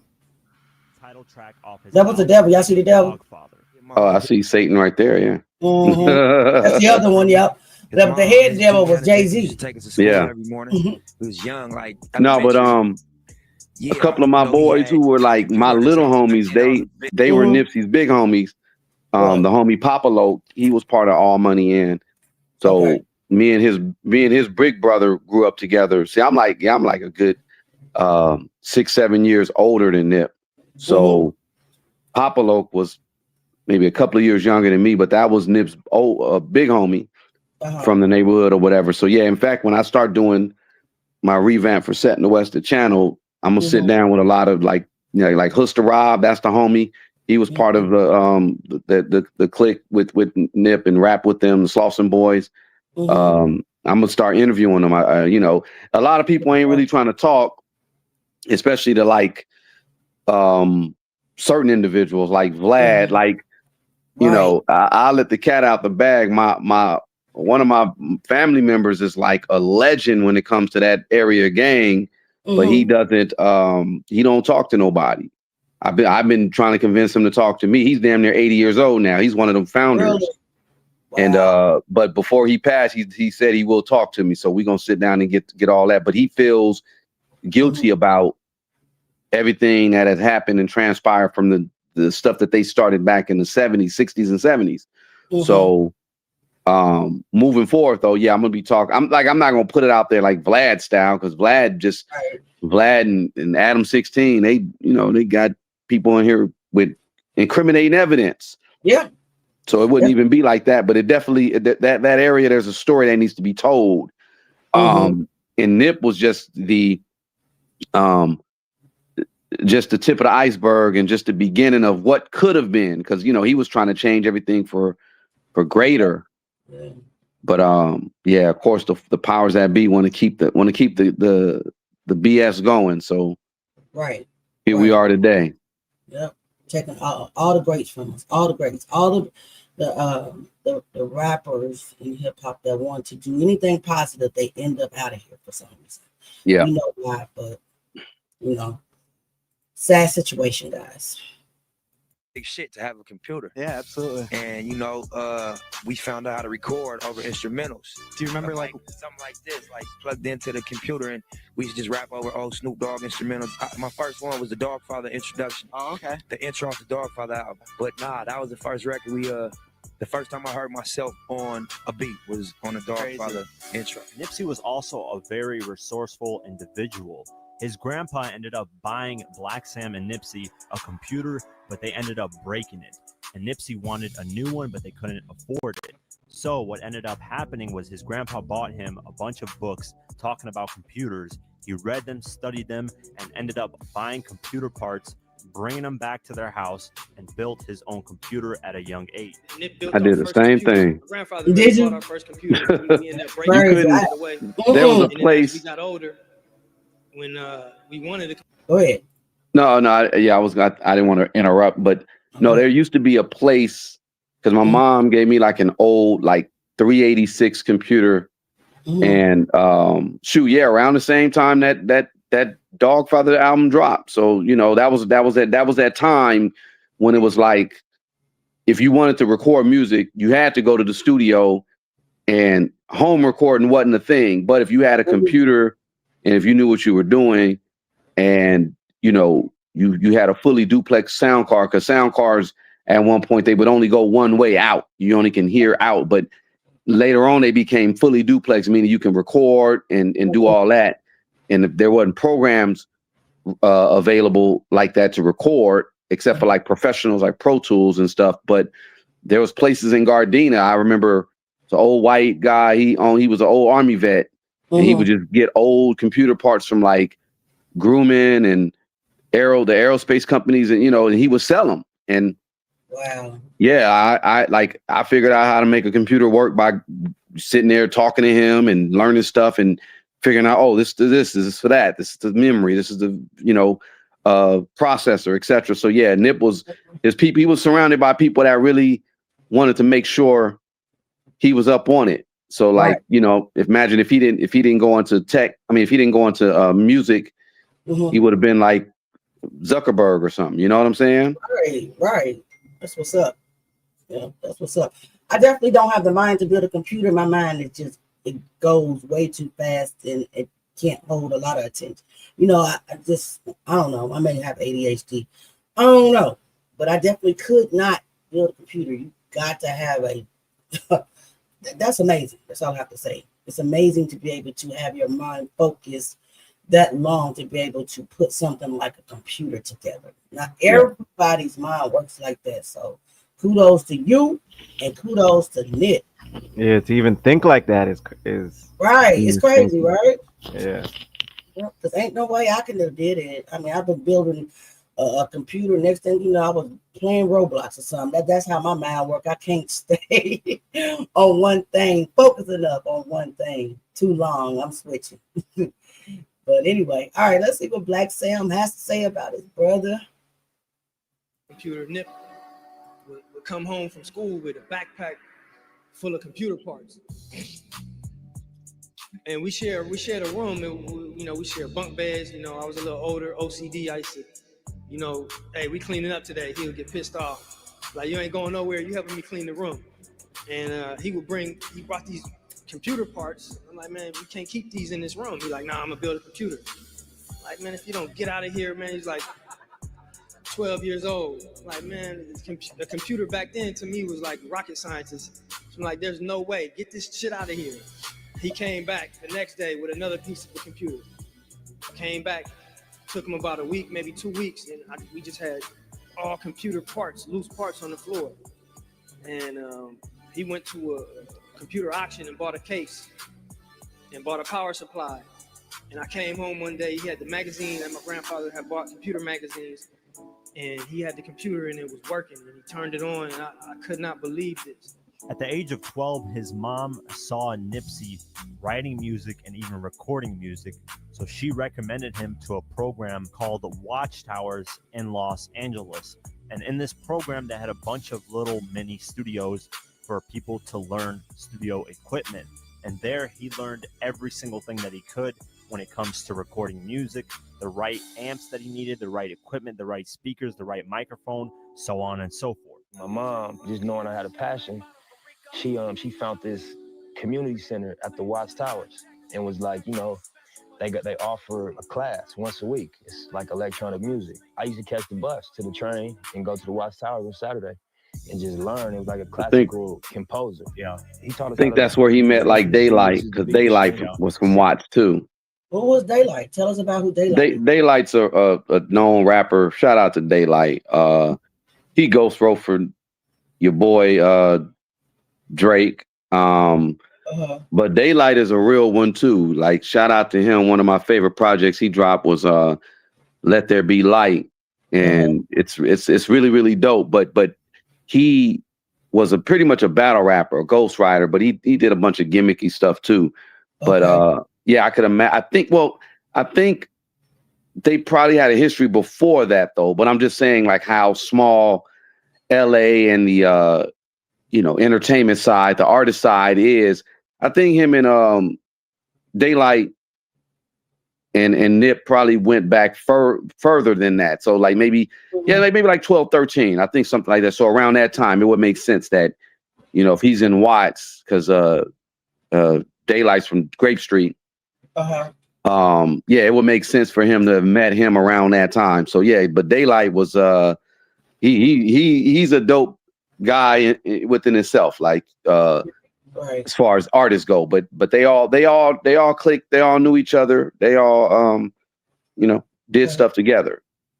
West Coast, yes, man. What's up? I gotta look up who Daylight is, guys. I don't know who Daylight is for some reason. Yeah, I'll send you. You spell it like Daylyte. He was the one that went up against Joey Badass during that battle. Yeah, I remember show. Yeah. Okay. So what's up, guys? 16-track recorder. That was my first exposure to production. Because of that program, it actually. And so over the years, obviously having a passion for music since day one, the dream and the vision was to, start a label and start a music movement and a music brand.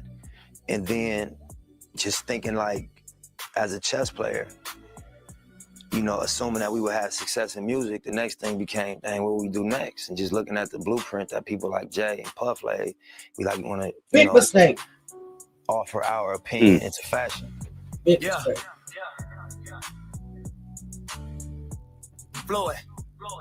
All these jewels that I spit, fools that get chipped.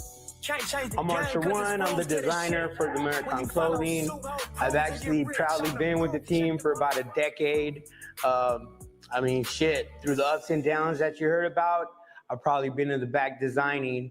Some of my most iconic designs are the astronaut for the Marathon Clothing and the Spike Lee Bart that you've seen around a lot. But one of my most iconic pieces I've done is one of the pieces that Nip used for the Greatest Hits album cover, which would be the one of his face with all of the writing, which actually he made a list that I went off of and to make that illustration, and it was a success. My name is Jorge Peniche. I'm the visual artist for All Money In, and my function within the Marathon Clothing is a designer. Some of my contributions include the All Money In logo, the Marathon flag logo, Marathon Clothing flag logo, to be specific, the Marathon Clothing bar logo that you're familiar with from the Marathon Music Project, and a couple other things. The conversation around the brand was still developing, and the original brand name was Grams and Gold Chains. We were in the studio, in fact, if I recall, it was Sam, Fats, Adam, myself, Nipsey, and I. And we were really trying to wrap our brains around what would be an appropriate name for the brand. Bounced around a bunch of different ideas, and needless to say, Nipsey being the wordsmith that he is, as a music artist, and let's be more specific and give credit to the MC, as a rap artist, he saw TMC, the marathon continues, the Marathon Clothing. Yeah, so the actual brand, the name of the brand obviously is the Marathon, and it just stands for endurance. It stands for staying down. It stands for like not quitting, accepting the ups and downs of whatever game you commit yourself to and riding it out. You feel me? Because, that's the reality of, success or greatness, that it come with a roller coaster ride, So I think that anybody could apply the marathon concept to what they do. If it's sports, if it's fashion, if it's music, if it's hustling, whatever, you're on a marathon, So Fast forward to 2005, he bought a stack of blank CDs from Staples, burned his first mixtape, Slauson Boy Volume 1, and sold them for $5 each right out of his car trunk in a Fat Burger parking lot. This is the definition of starting from zero. This kid was the very definition of a go-getter. The music was super raw, but the lyrics were genius. He wasn't trying to be famous. He was literally just reporting on what he saw every single day. He started doing small shows everywhere, but he always came back to his neighborhood asking himself one insane question: how do I literally buy this entire block instead of just rapping about it? Nipsey was a genius. He got a huge record deal, but the label just wanted hit songs. Nipsey was pitching them ideas about owning your own music, stuff that sounds normal today but was crazy back then. Interesting. I'm sure the labels didn't like that pitch. So he did the unthinkable. He walked away from the big money deal, bought all his music back, and started his own brand, The Marathon. This move was more than likely the very act that put a target on his back. He printed T-shirts in his garage and held pop-up shops that felt like giant parties. The crew neck on in the video. and it just hit. It was authentic. The video was a strong representation of what's going on, and everybody right there was just attracted to that, and they wanted that Crenshaw sweater. I was actually in prison. I want that sweater. That shit hit me strong. I looked at the video and was proud and was like, Yeah, he had the Slauson Swap Meet sweater. That everybody shit in went there for like also, $275. I was like, yo, I'm cool. I'm so crazy. I'd have bought it. And so crazy. I look, it was dope, but I was like, that's a little too pricey. Because right. A lot of people were attracted to that Crenshaw. It became kind of like, to me, you know, from the outside, like our Brooklyn shirt or our, you know, New York shirt. Like everybody wanted a Crenshaw shirt. We've been fucking with you guys for about 3 years, right? Exactly. 3 years. We did a Young and Reckless collab with the Marathon, and I guess somehow you guys found out who we were. Yeah. Yeah, it's been good. Yeah, see, that's the Slauson one right there.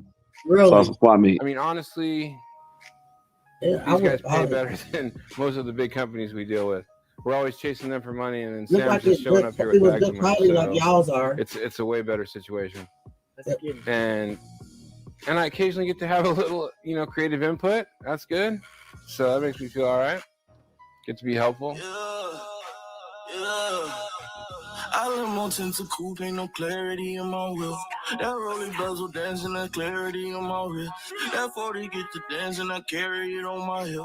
I ain't gon' feel no pressure, don't care how these niggas feel. And so that was the vision, but you know, just the way that it progressed over just issues with the police, issues with just the area, issues with just the city of Los Angeles as a whole, and just the politics of, you know, tribalism and gang activity, and just what we went through from getting raided, getting the shop taken, my brother going to the pen, myself catching the case, us losing the space, my brother coming back home, setting up a table at the bus stop on Crenshaw and Slauson, selling socks and t-shirts, taking the first 1,500, getting one of the spaces, and then it turning into, you know, all of the actual spaces being rented out, everything being renovated. It's multiple employees. You know, it's actually a source of tourism at this point. All type of people from Australia, Europe, Africa, all over the world is pulling up to the Crenshaw and Slauson. And it's not to buy drugs, it's not to do anything illegal, it's to actually tap into the story and support. And so, you know, it's important that the people understand what that process was. He wanted to prove that if you build something with your fans, they will support you forever. Nipsey was a threat to the elites over the industry. Why? Because he cut them out completely. This next part is legendary. In 2013, he decided to sell his new mixtape for $100. $100. Everyone thought he was crazy. But then Jay-Z himself called him and bought 100 copies. That's $10,000 from one phone call. Now, when I read this, I instantly that thought was to myself, that right there, guys. To me, in my opinion, that you guys tell me what you think. That right there was the beginning of the infiltration. The beginning was when Jay-Z called and about 100 of those $100 CDs, man. That's when the devil stepped in, because just like we just heard, that he left the record label, bought all of his music back, and went independent.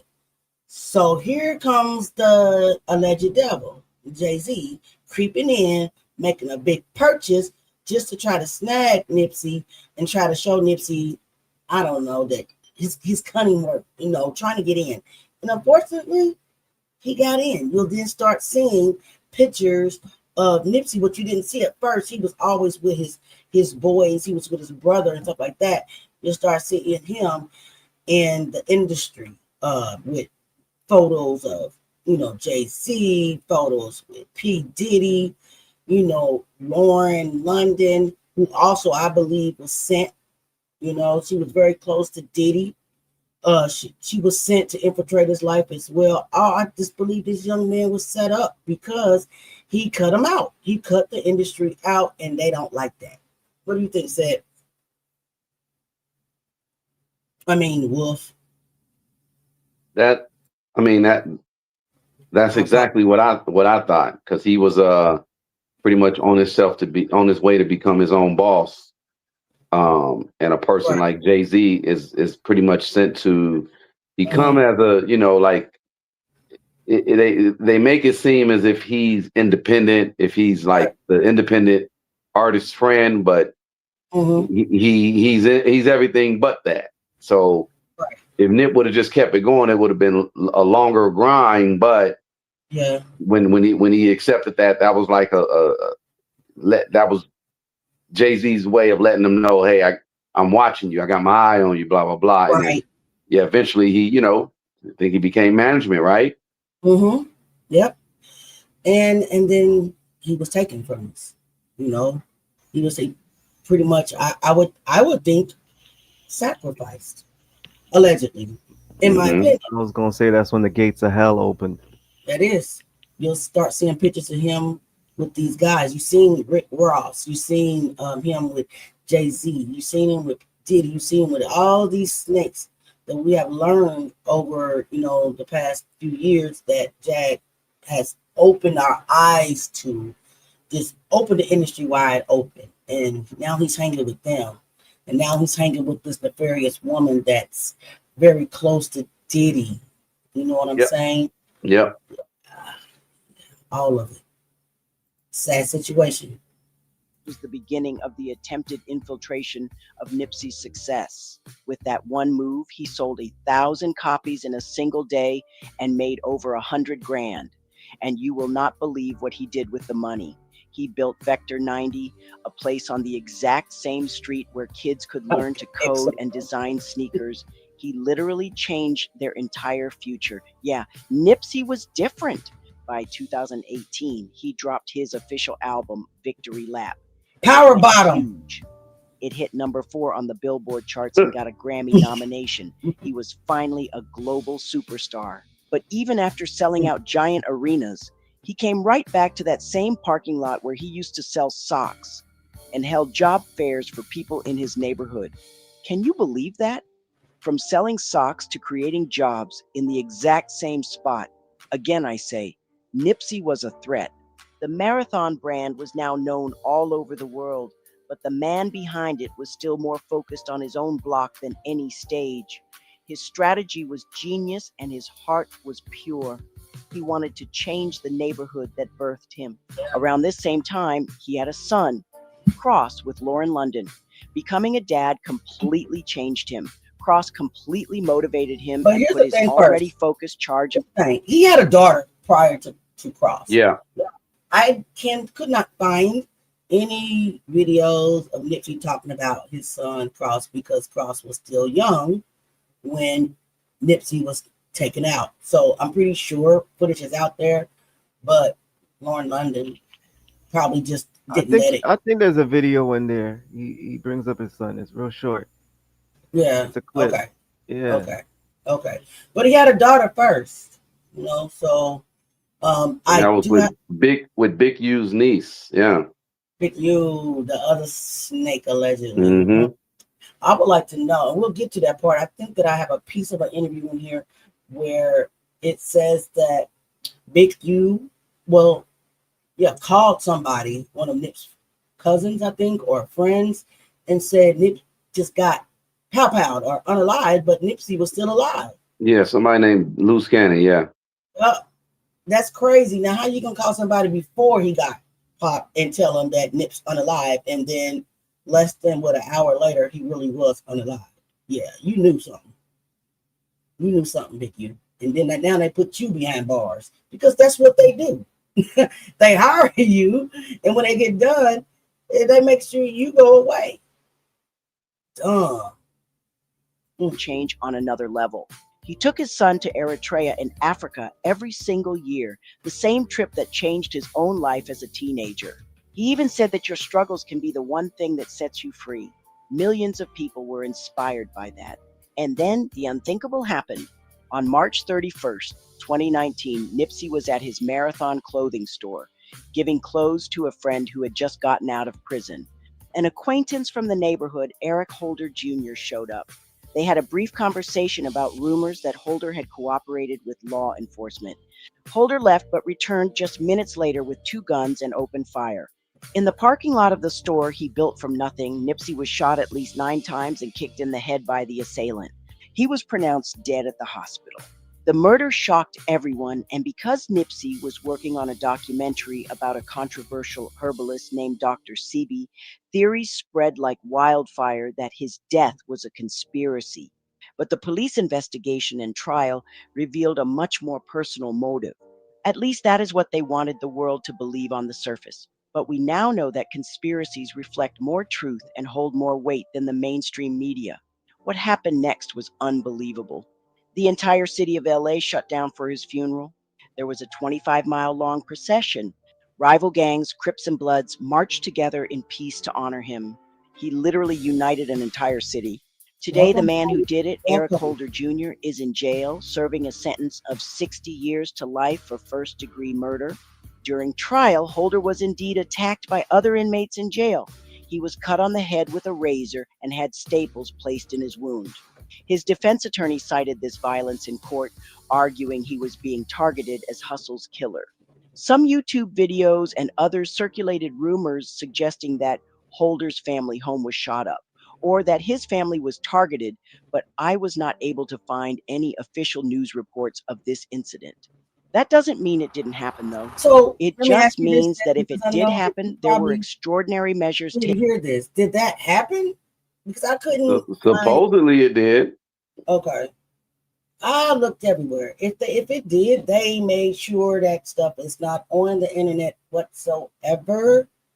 Because I also heard that story as well a long time ago, that the persons that Pow Nipsey Hussle, the gang that Nipsey was affiliated to, allegedly went to his family's home and shut up the house and murked his family. Yeah, supposedly, yeah. Yeah, but you can't find that, you can't substantiate that. But I heard it a long time ago. So either it did happen and they scrubbed the internet to where no one can find it, or it didn't. But people are saying that it happened. People are saying it. So it's crazy work. They're good for scrubbing the internet, though. And they're good for covering up stuff that they don't want the public to know really happened. Taken to scrub the real news and truth from society, as the government often does. Nevertheless, the Marathon store is being rebuilt into what Nipsey always planned, with affordable housing on top and new businesses on the bottom. His exact dream is coming true. Nipsey's birth name, Ermias, literally means God will rise. He lived up to that name, in my opinion. I say that because God is love, and the love that Nipsey showed towards bettering the block that birthed him was a reflection of God in him. But guess who was on that bus from Eric Holder? Nigga, that everything I love. He was right there on the same bus, and it's crazy because I'm tamed up. I'm with a few homies. I'm with a homie from 60s too. He looks back, everybody on the bus like, what the f? I swear to God. And then he's like, you Eric Holder? He's like, yeah, it's crazy. Everything I love. He got pissed on and some more shit, spit on. They were pissing and spitting on him in the bus? Hell yeah, squirting piss on his ass. Like they went He deserved hit it. John that same day. People's dead behind that. And it's like most would have been like, I ain't got shit to live for. Shit, y'all people. Nipsey Hussle's tragic death sent shockwaves. They had it on Crenshaw and Slauson in the Crenshaw district area I grew up in. Fat Burger being an iconic brand in LA. You know, our core I'm values. not sure what just happened there, guys. We had But an idea to co-brand the Crenshaw collection from the Marathon clothing with the Fat Burger no, logo. I'm not perfect. Brands represent Los Angeles. It was just something organic and natural that felt right. The Fat Burger logo, you know, it's like the Hollywood sign, or it's like something that you come to LA, you think of Los Angeles. So we didn't want to get in the way of that. You know, we just wanted to, you know, represent the area and also our Crenshaw collection. The Crenshaw logo is becoming iconic in Los Angeles, and it started to mean, you know, more than just the area. It's rich in history, it's rich in culture. And so, you know, I think that a lot of the city and a lot of the country look at us as ambassadors to this area. You know, in the business world and the music world, nobody really put a flag in the Crenshaw and Slauson area before us. You know what I mean? So I think that it made sense to Fatburger to reach out. I think that we did a great design. Everybody inside, their whole staff was wearing it, and it just looked dope. And in 2014. My name is Hodge Fleming. I'm the founder of Rebrand This Cities, is and we are at Vector Vector 90. This is a co-working space that This is Vector 90. The script was a little bit off because I had to delete copyrighted parts of the video, and it was kind of hard to line it back up. So with that being said, it's off a little bit, but we did the best we could with it. But the script talked about Vector 90 a little while ago. Vector 90 is a business that Nipsey Hussle opened. It was like, I think we have one here, kind of. It's where different businesses can come in and can you explain it to me a little bit? Wolf, if you know about it, they come in. I just know a little bit about it. I think it's a tech incubator space. Okay. Yeah, I just know a little bit about it. Okay. So, man, I wish I could just really remember what it was. But it is something that he put together. It was brilliant. We have one here in my state that I live in now. And basically, it's like if you have a business. Like a place. Go ahead. Oh, my bad. Go ahead. No. Go ahead. I was just gonna say, I thought like it's a place where people go, with like you said, they businesses and they have their own space, like a cubicle, or however you want to call it, and Yep, I just looked it up too. And you pay like a little fee, but you have your, So space and your time to do your thing. Absolutely. And we have one of those here, like I said. So I think that he was the first one that created one of these. And basically, just like, just to piggyback off what Jay just said, Vector 90 is a networking and work hub, basically. It's collaborative space for entrepreneurs or creatives and students, especially in South Central LA. It was co-founded by Nipsey Hussle and David Ross. It hosts events like burnout sessions where people gather to work late, network, etc. So that's basically what it is. It's like a networking work hub place where different people with businesses can come in and like have their workspace. They don't have to have their own personal building or anything like that, or basically even work at home. They can go and collab in Vector 90, and that's still open today. So let's tell you a little bit about it. Thanks for your input.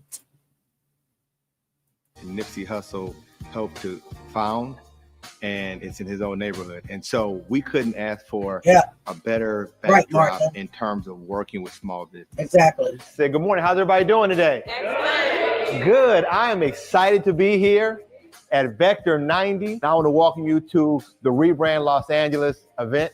Today is going to be an awesome day. It's going to be a day where we're going to roll up our sleeves. We're going to do some work today. There's going to be training. There's going to be learning. But there's going to be positive peer pressure that's going to take place today. Trying to reprogram our community to think, I can make more money doing this, I can do something that I love, and I can change the world, and I can do it as long as I want to do it. I don't ever have to retire, right? So those are the things that we're really trying to get people to really think about. And so we'll have a chance to be able to help you, to be able to get online, get your website going. This is the first cohort. So you are in the inaugural group. Yes. So we're making history today for this right here. We're making actual history today. So it's the first group of entrepreneurs that we're working with the city on. Hi, Dawn Comer with the City of Los Angeles. I am the Smart City Architect and also the Broadband and Digital Inclusion Coordinator. Today we have our first website build-a-thon workshop where we are working with businesses to help them develop their online presence. So we want to make sure businesses have a digital footprint within LA. Small businesses are really the life and vibrancy of our city. And we have the opportunity to reach out to 300 businesses across the city of LA to help them create their own website. And so this project really, the foundation of it and our collaboration with the city of Los Angeles is really about empowering small businesses in the digital economy. Playing no games with these pop cut switch lanes on these suckers. Look, I laid down the game for these suckers, taught them how to charge more than what they pay for you. Look, on the whole thing for you. Reinvest, double up, then explain for you. It gotta be love. Who run the city? It gotta be cuz. For the pieces I took off the monopoly board. It is false claims. It gotta be fraud. Keep the hood about you. Nipsey lived up to his name, from the streets of Crenshaw to being studied at Harvard. His work is still alive in every kid at Vector 90 and every entrepreneur he inspired. He proved that your dream isn't something you rent, it's something you own. Powerful. So next time you hear one of his songs, don't just listen. Ask yourself, what lap are you running? Life is a marathon. This brings me to my next question. Why and how is it that every rapper that attempts to bring positive change to the Black community is taken from us? Not only taken, but stolen. Is this a coincidence? I think not. It's the ultimate plan to keep the Black community in a slave's mentality. Rest in power, Nipsey Hussle. The world will never forget you. Look. If you were inspired by this story, smash that like button so more people can see it. And comment your favorite Nipsey lyric down below. I want to see which one gets the most likes. And don't forget to subscribe because we're telling more incredible stories just like this one every single week. I think the definition of fatherhood is the consistency of being a father figure in your child's life. And I think the definition of being a man, that's a long one, but I think what it boiled down to is just being thorough. And, I read in the Bible that women and children can be careless, you know what I mean? Men can't be careless. So I think being thorough and whatever the opposite of carelessness is, define what being a man is at the core. Hey, Ma, bring your car this way. Huh? Bring your car over here. Not car. Your motorcycle. Oh man, I love my pops. I used to cry when he dropped me off back here, actually, at this house. Because he used to come get us when he could. We didn't live in the same house. But, my pops was always energetic, always had a positive aura, always had a good vibe, always smiling, always lit up a room when he walked in. People always loved my pops. He was just a good energy person and always, happy and just, at a good place in his life. And so, regardless of whatever financial state he was in, he was just always a good vibe, because he done been up and down and up again, you know what I mean? But I just think that my memories of being with my pops was always good memories. He'd cook for us, take us to the movies, clown, watch movies. We was movie buffs, all of us. So he'd just put us on the movies and, you know what I mean, joke with us, clown with us, be a kid with us, you know what I mean? But we was close though, always. We never lived in the same house. As far as I can remember, my mom and him were separated, but I always had a high respect and a genuine love for my pops, because, you know what I mean? He put his best foot forward. All right, let's get it. You ready? Yeah. You ready? Yeah. All right, you want to go slow or you want to go fast? I'm going back. All right, look ahead. You ready? Yeah. Sure. Yeah. I was fortunate enough to be around a lot of different type of individuals to call my friends. So some of them had, parents. But majority of the kids in my area that I grew up around, more didn't than did, And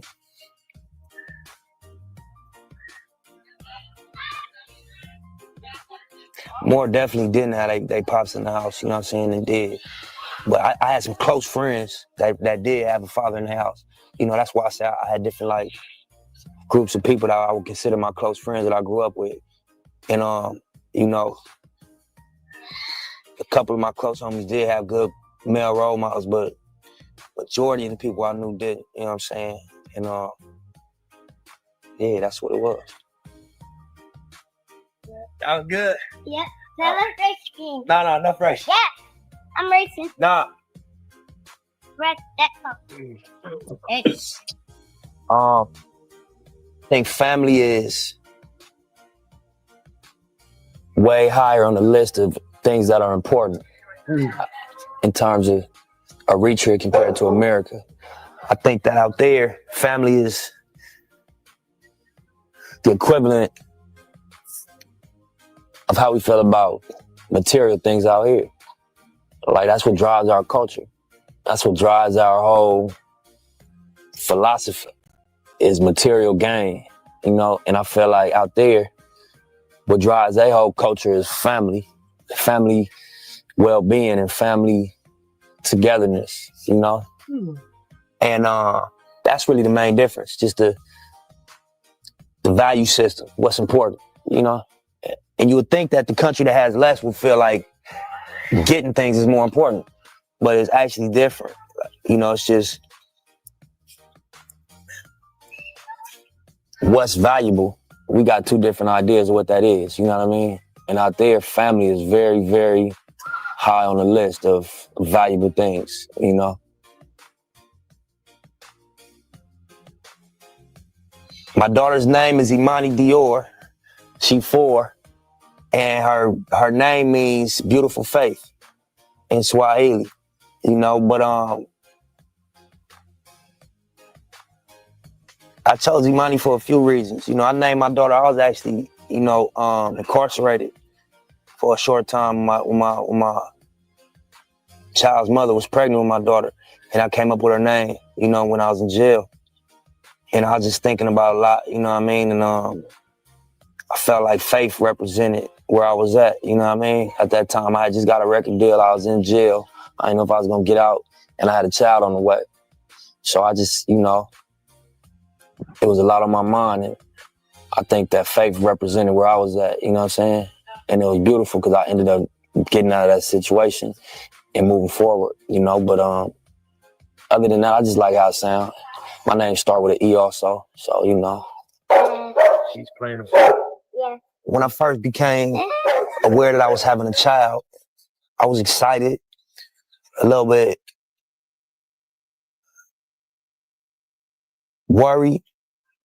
You know, me and her mom were together, so that was definitely heavy on my mind.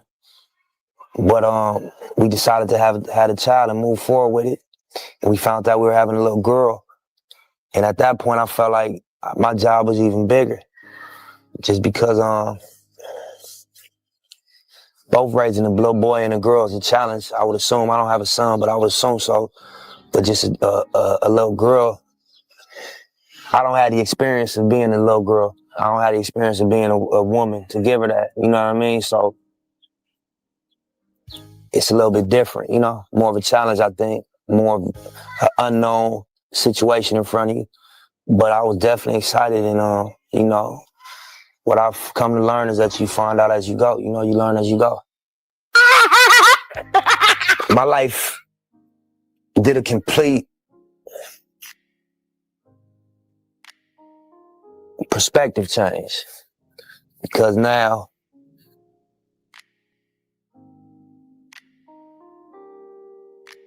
you are accountable. You know what I mean? You're accountable for the well-being of something outside of yourself. You know what I mean? And this is a person. Things can happen that you cannot fix, that you can't take back. You have to seriously protect your kid from certain things. So my whole priorities, perspective, agenda flip-flopped a little bit. I won't say that who I am and what I've done and what I do took a 180-degree turn, but my priorities and my perspectives definitely did. And, you know, the decisions I make, the process now, there's another element, there's another factor in my decision-making process, and that's my daughter's well-being. And so it was definitely a paradigm shift, you know, in the way I think.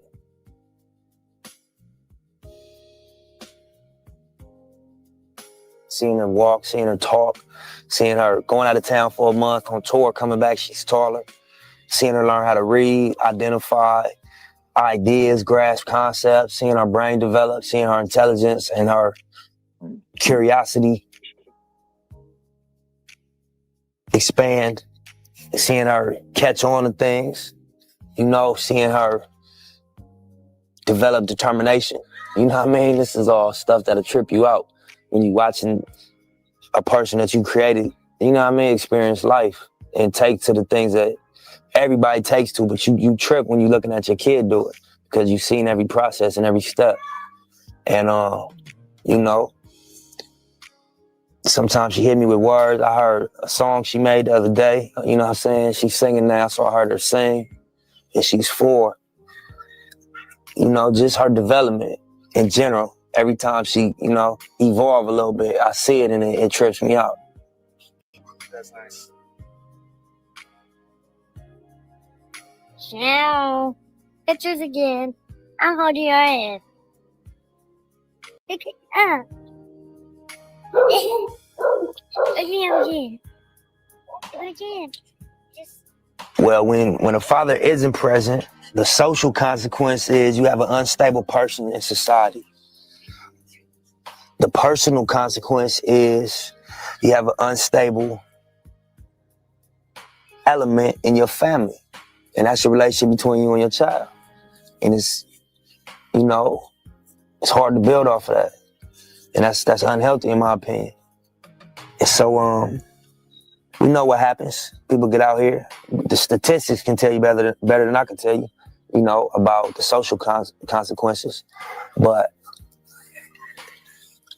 I do know that kids that don't have their parents, you know, at certain levels are off balance. At certain levels are, you know, unfulfilled.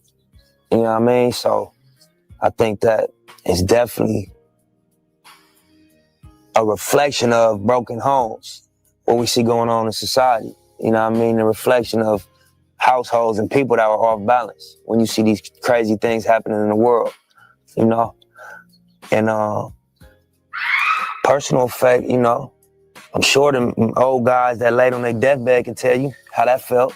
You know what I mean? Knowing that they didn't have no relationship with their kids, you know? I think that you come to look at your life at a certain point, and you got to be comfortable with what you see. You know what I mean? The facades wear off and everything comes to surface, and it's just who you really are. And you finally probably could see it, and I think that it's hard to look at if it's not something that you're proud of. And that's one of the things that definitely in them lonely hours, in them old ages, you know, I think eat at people that they didn't have relationships with their kids and they didn't show up, especially men for their kids, you know? All right, just your hand. Man, I got a whole notebook of things I just write down as I read them, things I hear people say, wisdom that I just pick up in the world. I've been writing them down, so I'm gonna give her that. But I would like her to just understand more than anything that she has to be fearless and understand to look the world in its eyes, you know what I mean? And stand up and be proud. And if it was anything I would tell her is that, you know what I mean? So don't be afraid. In 2013, Nipsey Hussle announced the title of his new mixtape, and for the first time in his career, it would be hosted by the legendary DJ Drama. But what really set the internet on fire was Nipsey's bold business move. He revealed that he would be releasing 1,000 physical copies of the project, each priced at $100. The backlash was immediate. Critics flooded Twitter ridiculing him. They called him crazy, saying no one would ever pay that much for a mixtape. To many, it seemed like an impossible gamble, but Nipsey proved them all wrong. Nah, picture me rolling, tip of my chauffeur. Niggas look jealous, you gotta control it. Reaching my quota, mixing my soda. Feeling connected to God, trying to get closer. Stepping on roaches, me and my loasters, just trying to get over. Members. He even celebrated his 19th birthday in the homeland of his ancestors. We visited East Africa, Eritrea, and that's the country my father was born in, and where all his family and my family grew in is at. My aunties, my grandmother, you know what I'm saying, my cousins and everything.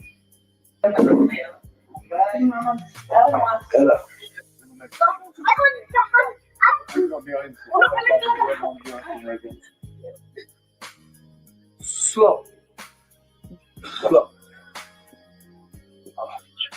Fridays, what is this?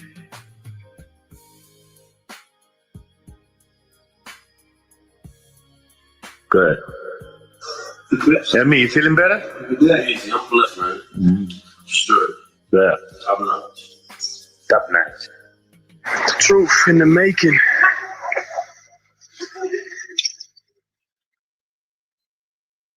Easy. It's flowing nice too. What's up, Dad? Where we at, man? Eritrea, guys. It's funny. I always identified with American culture until I went back out there. Like I always consider myself African through heritage, but you know what I'm saying, in my mind I was an American. Like, you know, I'm from LA and I identify with the culture and the whole entire existence in America. Like, you know, I was a part of it. I still am, but like I claimed that in my mind. But then when I went home, I seen like that this America, as far as, you know, how we live out here ain't really, it's really supposed to be built on relationships, you know what I'm saying? Family and shit. That's what the main focus is once you go back home. It's not really you ain't really caught up in your cell phone ringing. You about to hit a club. You might hit a club, though. I ain't gonna say that because it's a nightlife, but you know, it's just not so preoccupied with material. On October 8, 2013, he dropped the mixtape Crenshaw and opened a pop-up shop on Fairfax in Los Angeles. That night, every single copy sold out. In just one evening, Nipsey made $100,000. Even Jay-Z recognized the brilliance of the move, purchasing 100 copies himself and wiring $10,000 directly to Nipsey. This wasn't just a win for Nipsey, it was history in the making. No artist, whether independent or backed by a major label, had ever sold a project for $100. And to make it even more revolutionary, the mixtape was still available for free online. What Nipsey introduced was more than just a price tag. He launched a movement he called Proud to Pay. Fans who purchased the limited edition physical copy weren't just buying music, they were buying an exclusive experience. Each copy doubled as a ticket to a private concert only for those who invested in his vision. This innovative model became a blueprint Nipsey would carry into future projects, creating anticipation and deepening the connection with his supporters.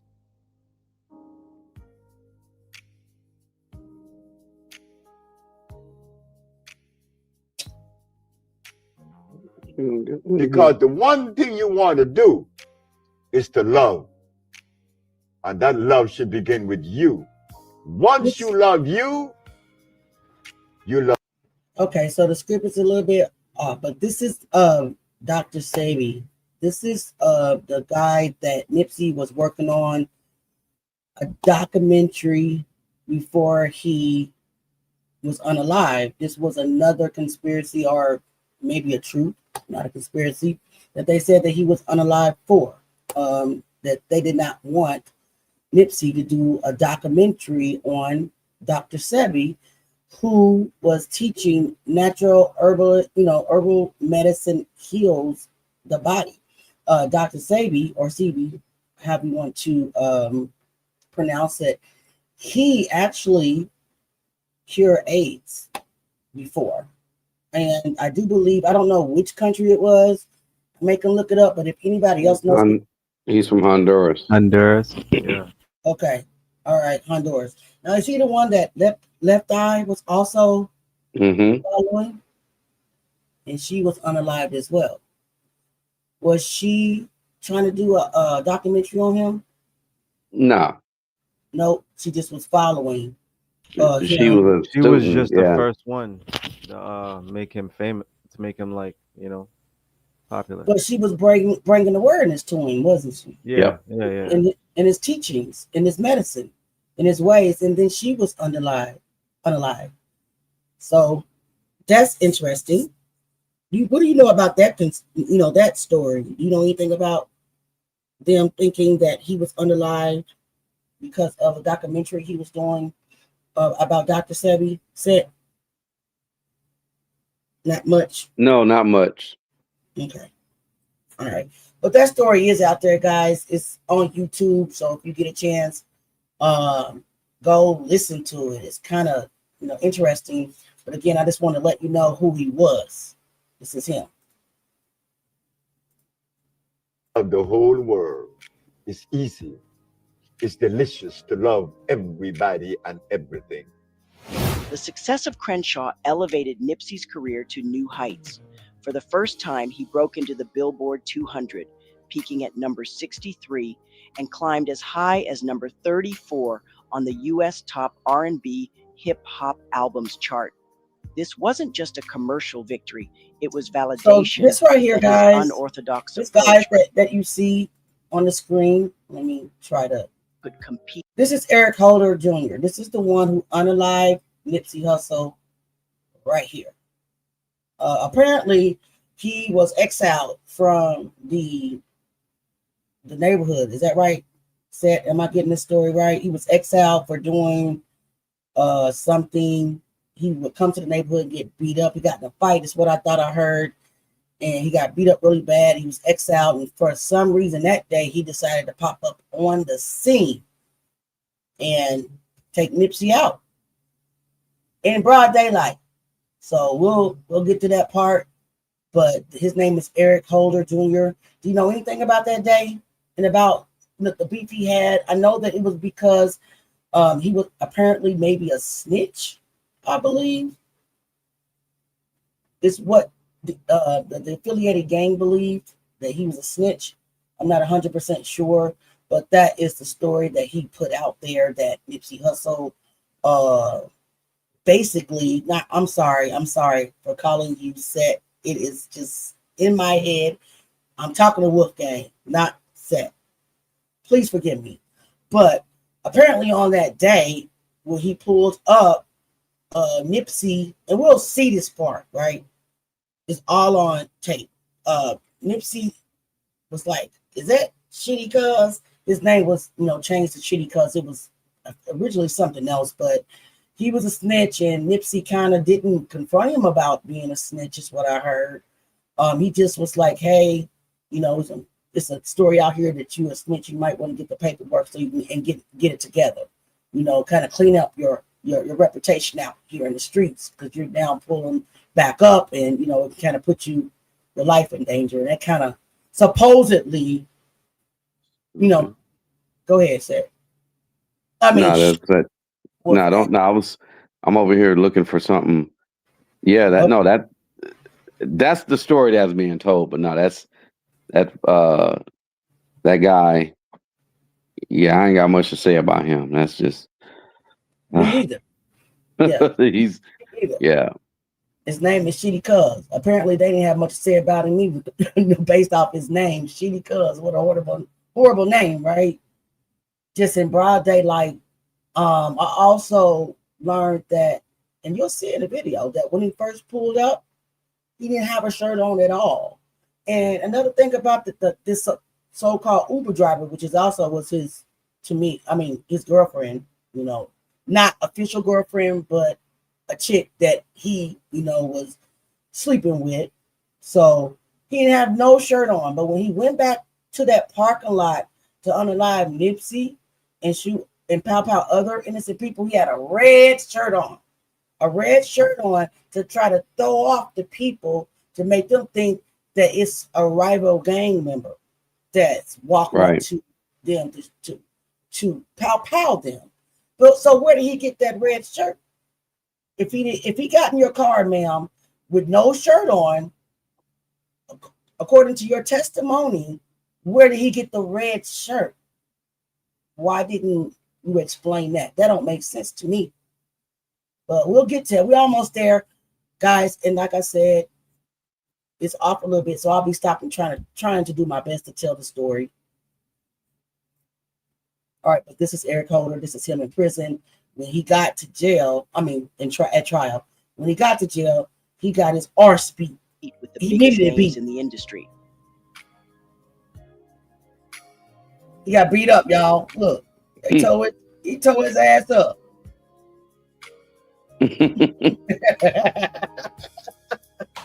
They wiped out his whole family, baby, mama, granny. But guess who was on that bus with Eric Holder?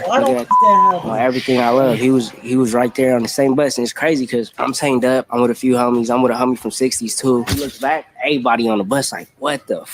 I swear to God. And then he's like, you Eric Holder? He's like, yeah, it's crazy. Everything I love. He got pissed on and some more shit, spit on. I think that something got doubled up.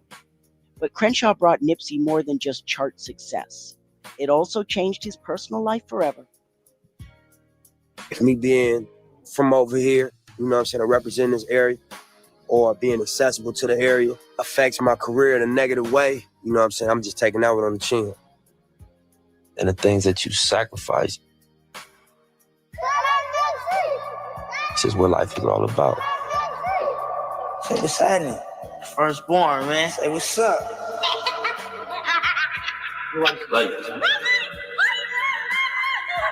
What's up, fat man? You see your daddy? Mm-hmm. What up, Miss Devil? Hey, you my boy? That's Faith a is a song. required element on your marathon to success and on your marathon of life. Yeah. That's when he first opened up the biggest door. Grand opening of any business anywhere in Southern California today. Grammy nominated. Yes. Nipsey Hussle is in the neighborhood. It's your footprint in the sand, and you know your dent in the universe. This is our opportunity. You got me loud, That's his partner, guys. The impact on the world around him. Seemed like every dollar he made, he put back into the community. I don't want him to say that he wasn't afraid to live. Chasing a dream. Loving. Being real. Speaking the truth. Voices for people that didn't have a voice. And this is my life. Your vision, your message, it still makes us strong. Though you left too soon, your spirit breaks through. Rest in power, Nipsey. The world honors you. You turn pain into power, turn struggle to song. You showed us our roots, where we truly belong. Invest in your people, believe in the grind. A leader, a brother, one of a kind. The marathon life. The journey goes on. Your voice in the silence, your lights in the silence. Yeah, your light is not gone. Though the night feels heavy, the morning feels new. Rest in power, Nipsey. The world honors you.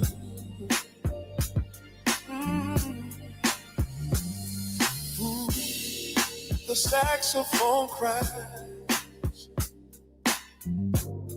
but your dream never dies. From the block to the skies, your love multiplies. Every seed that you sow still grows in our hand. Every step that you walk still strengthens this land. For your family, your children, your legacy stands. Your blueprint of freedom still lives in our plans. The marathon's timeless, your story lives on. Through the voices of millions, still singing your song. The marathon leads, oh, the journey goes on. Your vision remains, your spirit is strong. Though you left too soon, your light still shines through. Rest in power, Nipsey. The world honors you. Yeah. The marathon continues. We'll keep running for you. Forever in our hearts. Oh, rest in peace. What was that? That's all. YouTube messed up my video. Yeah, that was on there. I Yeah. couldn't even. What happened was, wait a minute, hold on. What happened is that they blocked the video, so I had to delete a whole lot of sections. So it threw everything off. It threw everything, all the lineup, the sound effects, the script, the music. Like this right here is not supposed to have a slow sonography. It's supposed to have a fast one. Yeah. So yeah, it messed it up. Wow. Yeah, did the best we could to put it back together, but we almost threw it. I'm probably gonna skip through some of this because it's to be doubling up stuff. Okay. Yeah, yeah. That see right there. That's not supposed to be there. Wow. Yeah, YouTube be on some. Yep. What's crazy is I didn't even really notice it. So yeah. So Is it true like your next business venture is going to be documentary? You're doing a documentary, is that true? Yeah, I'm working on one. Because it's not supposed to. Setting an example in the house, and I'm not smoking. All of this is off. Learn also, but I think the very most what I Rabbit want gives to her cast and crew. That initial exchange led to their first. It's not supposed to be here either. This is what I wanted to get to. Oh no, none of that. And then all of that was a blank space. Yeah. No. We did the best we could, trying to put it back together. Yeah. So right after this part, you'll see the events that led up to his demise. Unfortunately, you will be able to see Nipsey on the ground. So I'm gonna try to skip through this part as well because it's just messed up. Here it is. It starts right here. YouTube is a trip because there was nothing on here to block the video for, but they blocked it more than once.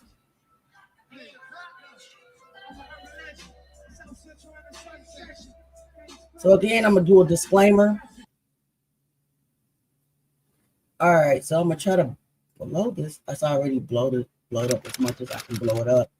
But I'll try to explain it. I had a script that was supposed to start telling you what was going on, but they blocked the video. But this is right before Nipsey pulls up in front of the barbershop on the day that he was unalived. And it kind of tells you, well, the wording's gone, who was out there. I think they said somebody named Tommy Bargega, something like that, Cowboy, and some other gentleman. It just messed it up. So Kid Flashy Master Burger heads back to the barbershop. Okay, so I guess he's over here somewhere, and he heads back to the barbershop. Nipsey has not pulled up yet. You'll see when Nipsey pulls up in the parking lot.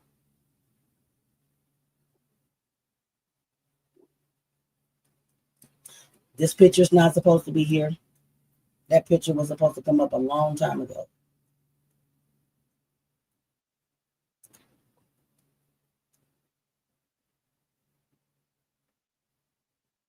And like I said, I had something explaining it, what was going on, but ScrewTube just had to. This is probably why they blocked it.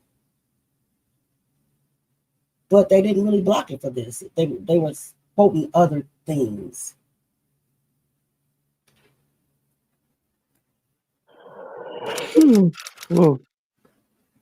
Oh man, yeah. So this says Cowboy Douglas walks towards the Marathon store with food. This is the car that Chidi Cuz or Eric. No, that's not it. See? Where is my script? It's supposed to be explaining this. So this is the tweet that Nipsey sent out right before he got under live saying having strong enemies is a blessing.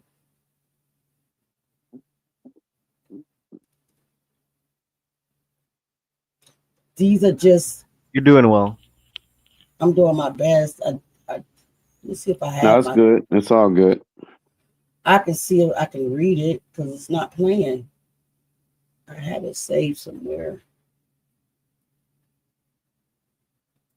I have the information. Let me see if I can pull it up.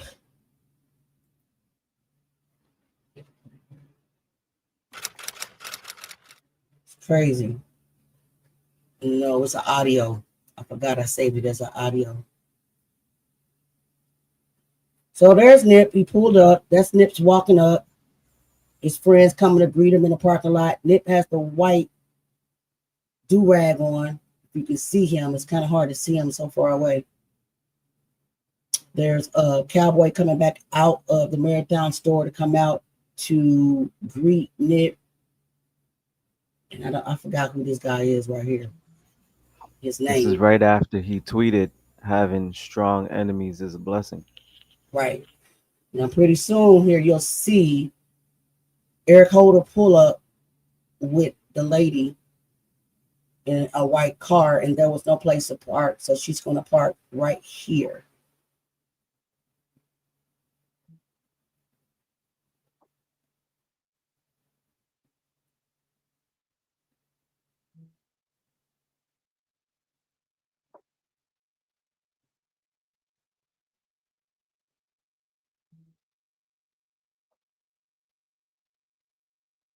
Yep, you two messed it all up.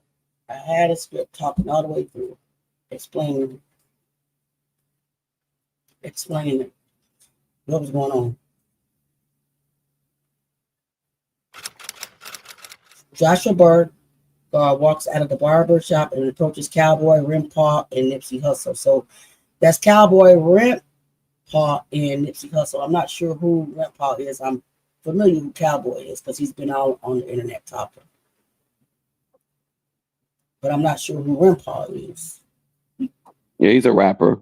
He's a rapper as well. Gotcha. Yeah. So again, Eric Holder has not pulled up yet. He will be pulling up, and my script has the timestamps. Let's see if I can find it.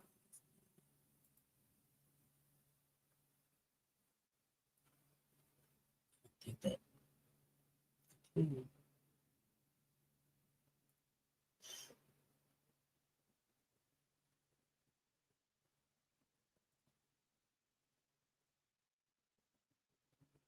They're still out there just talking.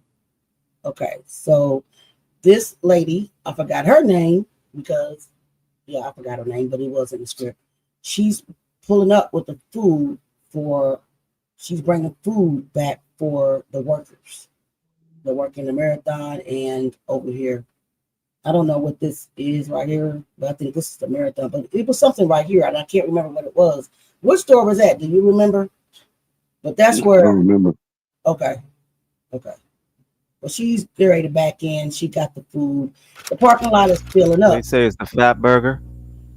Fat Burger. No, the Fat Burger's on the other side. That ain't it. Fat Burger's right here. This is Fat Burger. It's something in the middle. So she's back to back in because she brought Cowboy back his food. And right after she backs in, that's when Eric Holder is going to pull in with his so-called, well, no, see, that wasn't even her. Did she already back in? Jesus, where's my script? I wish I could explain it better, but I can't. And where's the audio to this? I can't because I can't even find the written part of my script. I converted it to a voiceover that's not playing. Yeah. Okay, so now right here. There's a blank, and I couldn't put like just any music in there because again, YouTube will block it, right? So you're fine. Your music comes in right now. No, I don't want the word. I wanted the word. See, the music wasn't even supposed to be right there. That came right there because I had to delete something, and it got unaligned. But that is not Eric Holder right there. That is somebody else. Eric Holder, when they pull in, it's a white car, and it's going to park right here. I don't even think that you guys can see me pointing, but he's going to park right here. But that's not Eric Holder yet. Nick is still out there talking to Rimpaw and Cowboy.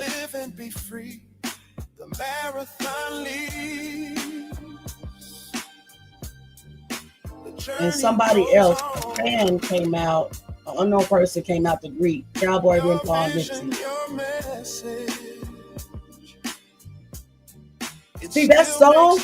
Wait a minute, hold up, guys. Now that song already played, so it's playing twice for some reason. It's just all messed up. It's all messed up.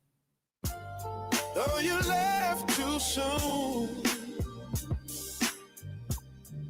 Your spirit. But I just wanted to see, I wanted you guys to see the events leading up. Or really you can see exactly what happened. Nipsey, the world honors you.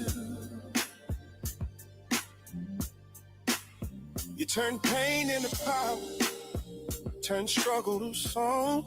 You showed us our roots, where we truly belong. Invest in your people, believe in the grind. A leader, a brother. This man still ain't pulled up yet. I'm gonna try to. I don't want to miss nothing, but I'm gonna try to fast forward real quick. Where you see, and pull up so we can find it. There it is. I thought that car was white that they were in. I know it was white. So this is these, I guess this random people. Okay, is that? I think this is one right here. Let's see. I wasn't prepared for this. So this, I believe, is the car that Eric Holder is in with the Uber driver. And she's going to pull off to the side.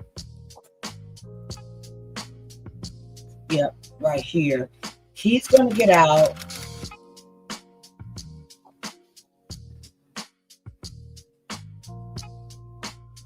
So the whole parking lot's full. There's no parking spots.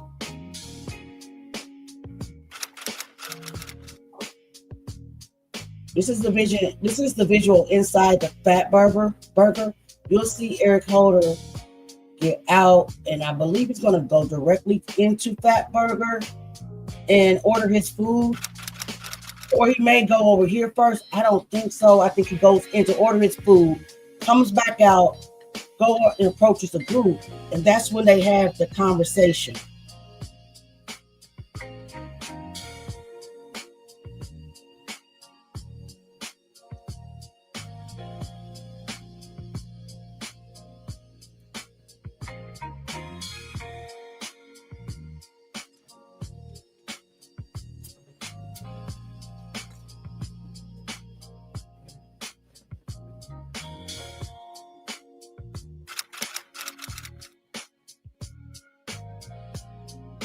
So he's exiting the vehicle. You'll see him go into Fat Burger. You'll see it down here. He's going to go into Fat Burger with no shirt on, guys. No shirt on. And he has this blue do-rag around his neck.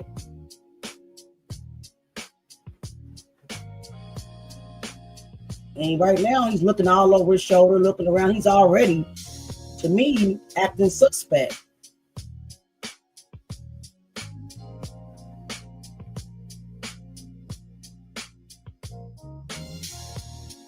Yeah, and his pants down to his knees, just nasty. So he goes back out of Fat Burger, and then you're going to see him go across and approach the group where Nipsey is. You'll see him walk out. He's going to go up to Nipsey. If he's not already over there, he might be already up there. Yeah, he shakes their hand. He greets everybody. And they're having this conversation. Supposedly, this is the lady that was with Nipsey. Really, that was his, not Nipsey, but was with Shitty Cuz, which is Eric Holder. She saw Nipsey Hussle. She spots him. She jumps out. She wants to go take a picture with Nip. Now, Eric Holder alleges that Nipsey was going off on him about being a snitch, but this young lady testified in court that Nip was not going off on Eric Holder. Nip was very calm, and they were speaking in codes, and she didn't really know what they was talking about. But Eric Holder was the one that was acting irrational. He was the one that was acting shady, not Nipsey Hussle. She said Nipsey Hussle was really cool about it. So he's going to spend a little time over there. Then he's going to walk away from the group. She's going to get her picture. She's going to go back to her car. He's going to go, Eric Holder, a.k.a. She Cuz, is going to go back into Fatburger. Is that Fatburger? Yeah, I think so. To check on his food. His food is not going to be ready. So she's going back to her car. This is, to me, a getaway driver. I don't care what she says. I think that she got off because she did cooperate with the police. So I don't think that you knew everything, or you can't be that naive. You'll see. I'm still trying to figure out where he got this shirt from. If he got in her car with no shirt, but that's her right there in the picture with Nick. He was so down to earth that he let her take a selfie. And I'm not sure if Eric Holder has walked off yet. He might still be over there because I don't see him back in Fatburger yet. So he might still be over there with the group, but soon he'll walk away from the group and go back. So it says Carrie Latham pulls up in a black SUV. I'm not sure who Carrie Latham is either. And Sherman. The guy that was in the wheelchair, or the one that came and got the free clothes, I think. I don't know. I think that was him. Because it was 3 people that got shot pow that day. This man just recklessly went and just started shooting everybody that was out there.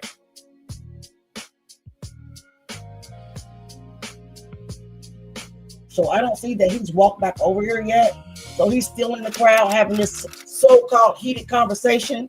Yeah, that's what this says. Nipsey and Holder continue their conversation. And again, there's something about Eric Holder being a snitch. Who was calling me this time of night?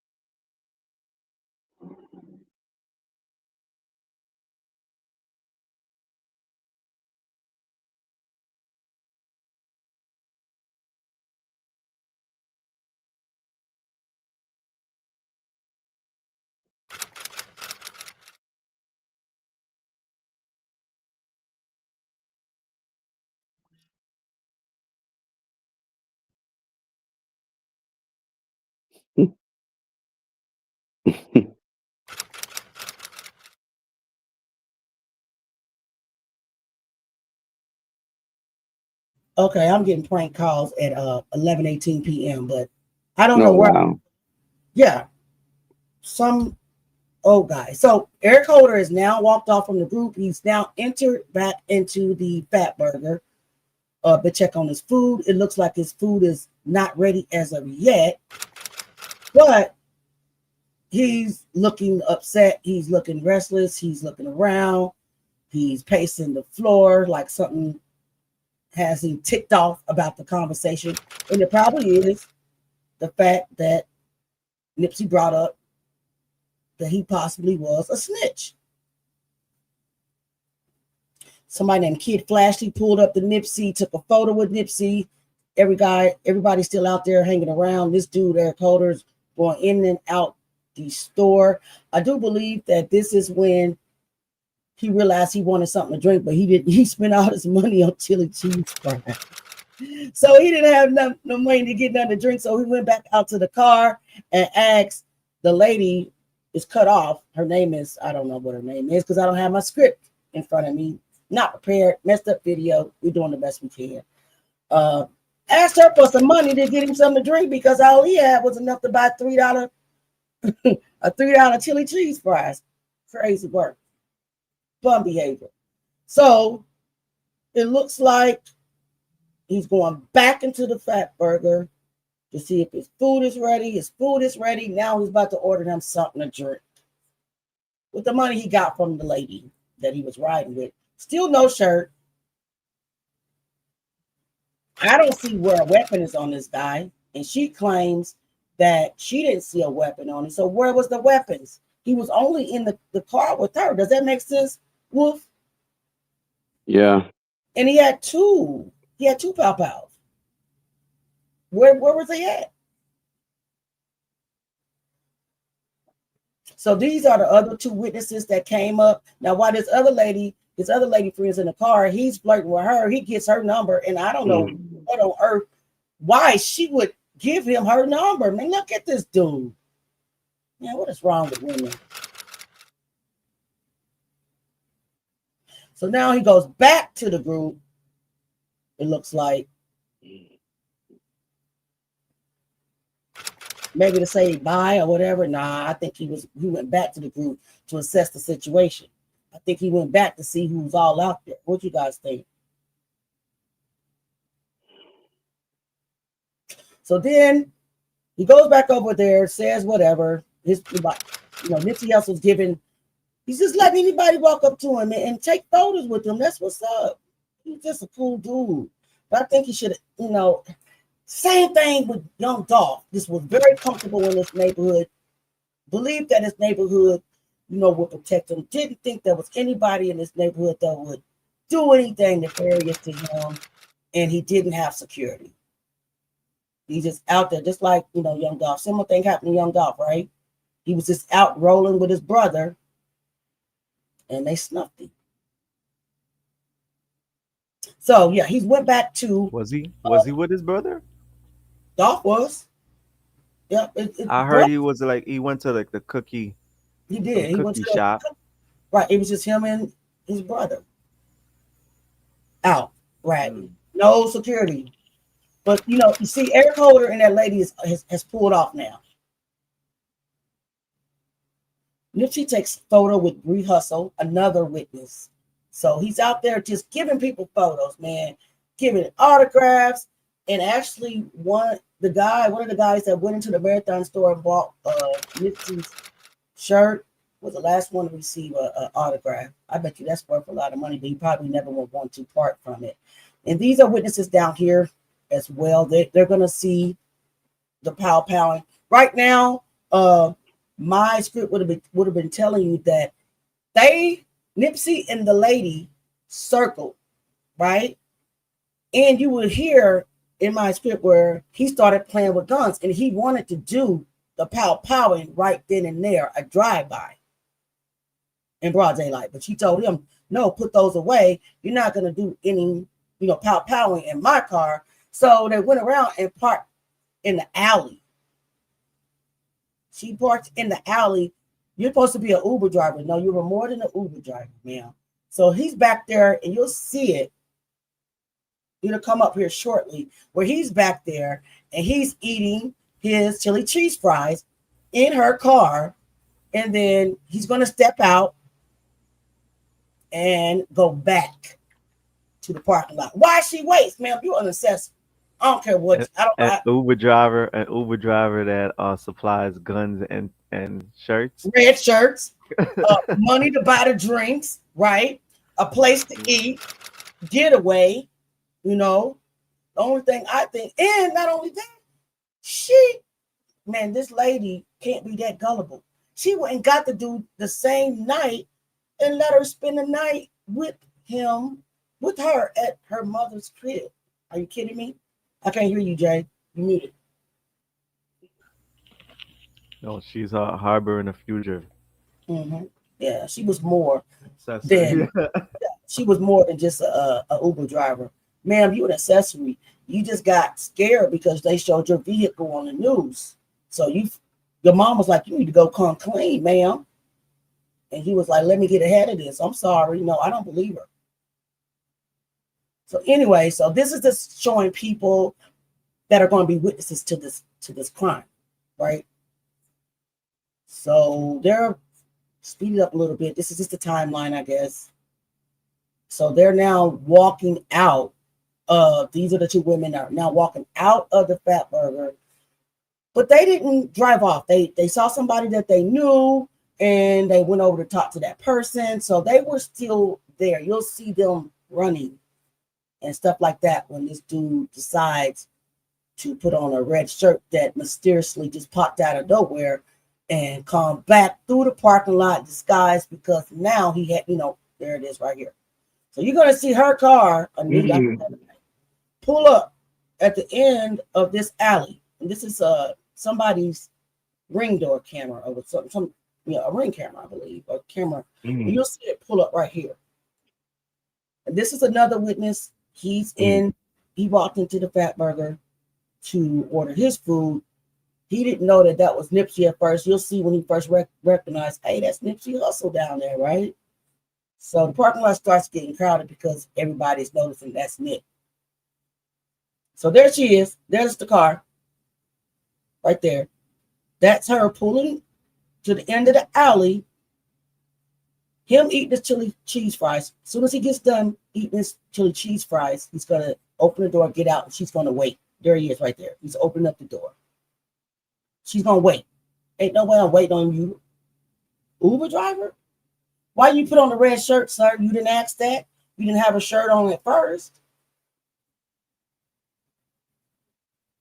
So this is when you'll see him go back through the alley, this from cameras, random cameras, and walk this way. He'll come around this way, and he'll approach the group. This guy's probably at the end of the driveway, like, why is this car parked at the end of the alley just sitting there with a woman in it? No, we nosy sometimes, I probably would have been wondering the same thing, like, ma'am, what are you doing?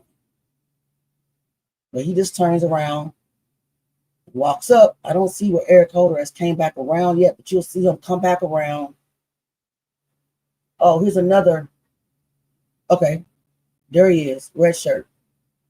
See, red shirt. See him at the bottom right? He didn't have a red shirt on. There he is. He approaches the crowd. Now he's going to start busting.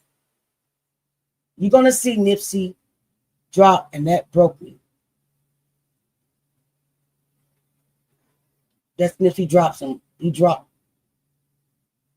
Son of a bitch. Did you guys see Nip? I'm not going to rewind that, but he dropped right there. And everybody's running. Scared. Sam was not at the Marathon store. Sam was called. Now, I didn't even point out where Eric, he went to running. She started to pull off. There he is. He just ran past the Fat Burger. She started to pull off, but stop and wait on this dude, even though she heard gunshots. Are you kidding me? You'll see him open up the door and get back in her vehicle. He's coming up right now. You see it? You're a getaway driver. Nipsey's still laying there, right here. Well, yeah, I think I'm able to show you. They pull off. Nipsey's right here. Another man's down in front of the truck because he got shot as well. Another man also got pop out.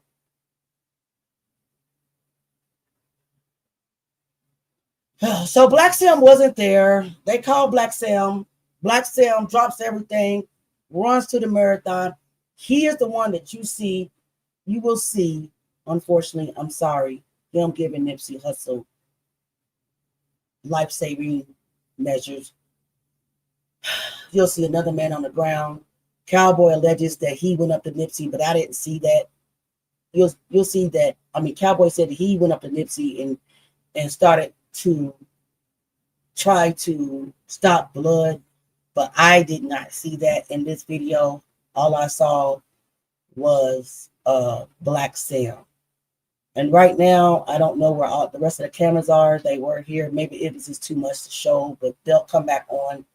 The next thing you'll see is the police arriving at the scene, and you'll see Black Sam giving Nipsey CPR.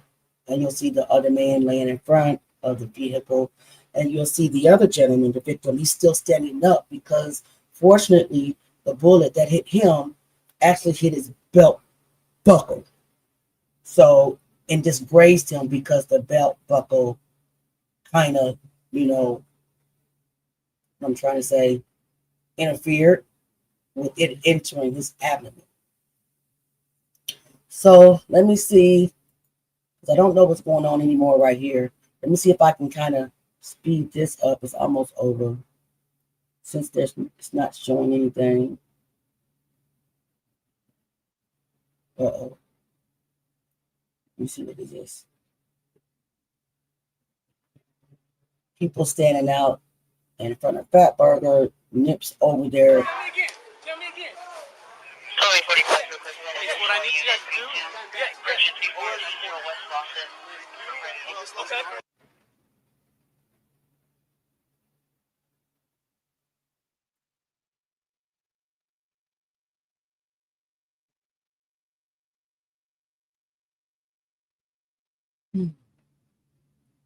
And the police was there too.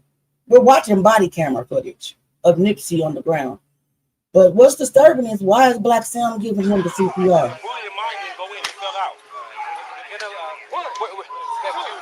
There's a bullet that hit me right there. All right, well, we'll stop there. 7, 8, 9. Kind of cut a lot of that out, because it's just traumatizing. You'll see it one more time, and then I believe that's the end of the video. So I hope, because I don't want to see. That was hard to see. That was definitely hard to see. But at that time, Black Sam did say, Okay, it's good. Hey, sir, just hang on, all right? The ambulance is already here, right? this man, he got help out as well.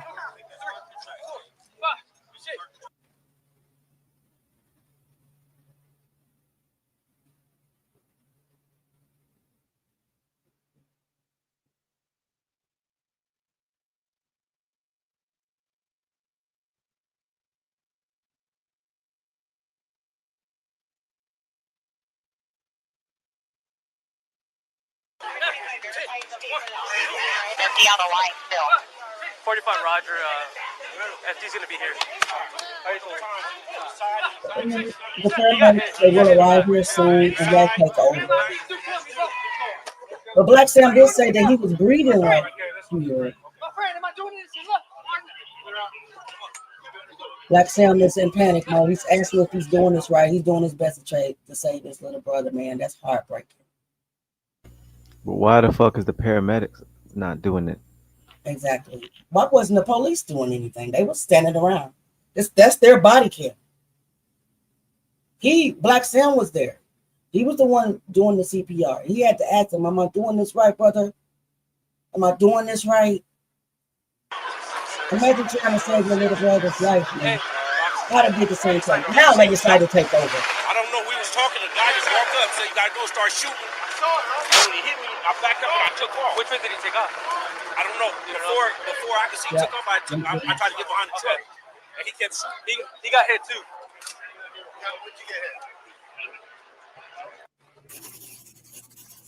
Oh boy.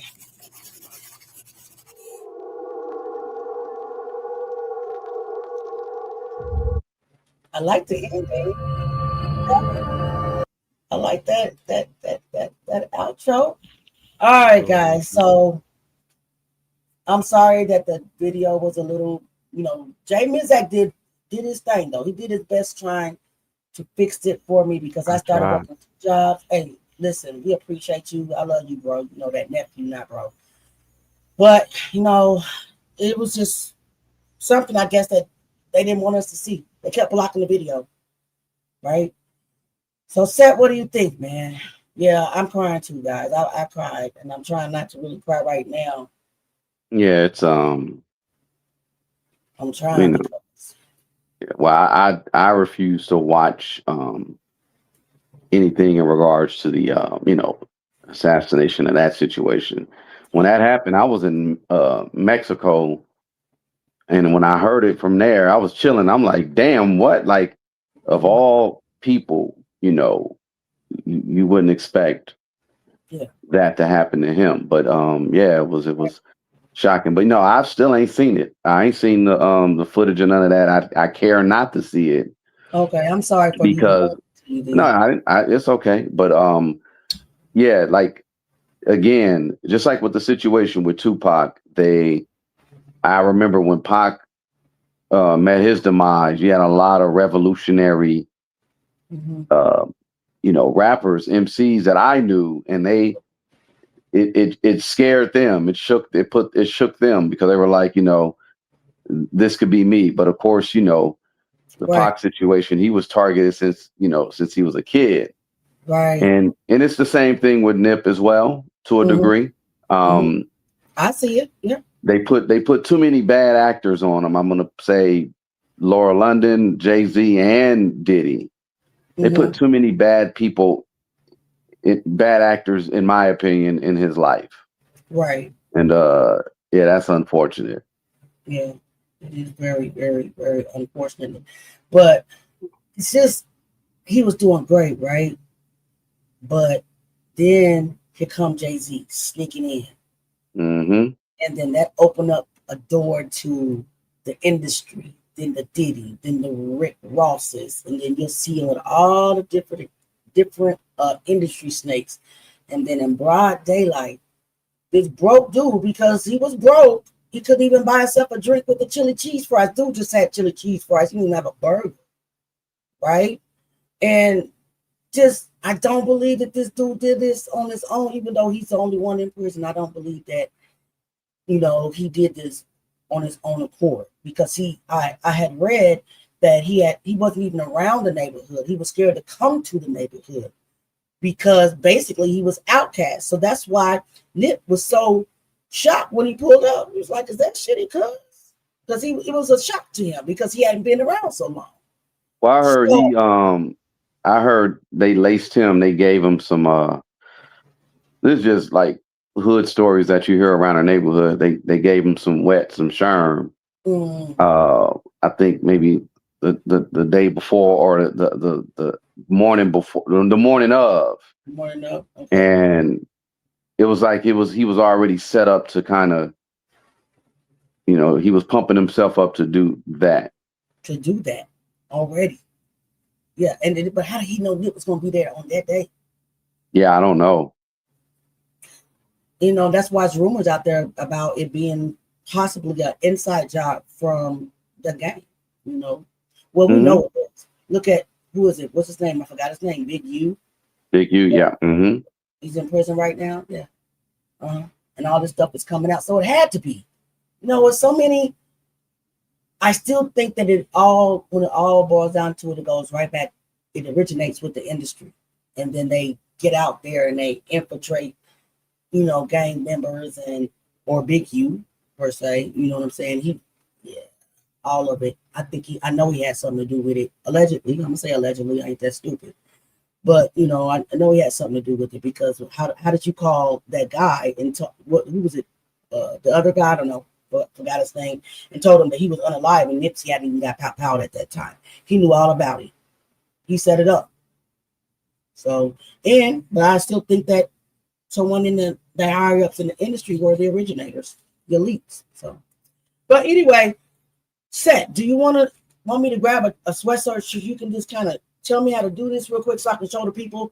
And I know we all got to go to sleep. I know I got to go work tomorrow. I apologize. This is a long live, but I do want to know about how to get my music. So just take your phone, or if you don't have a QR code reader, you just take your phone. Hold on, let me grab another sweatshirt real quick, okay? But the shirt you got on, you could just click on it and I don't know where it's though. On the actual ear part. The part where where you see it. And that's why I was gonna get another one, because I can't see it. Yeah, the part where the ear is. The ear. Yeah, go ahead. If you want to get it, go ahead. The ear on the sweat. I'm so slow. Hold on.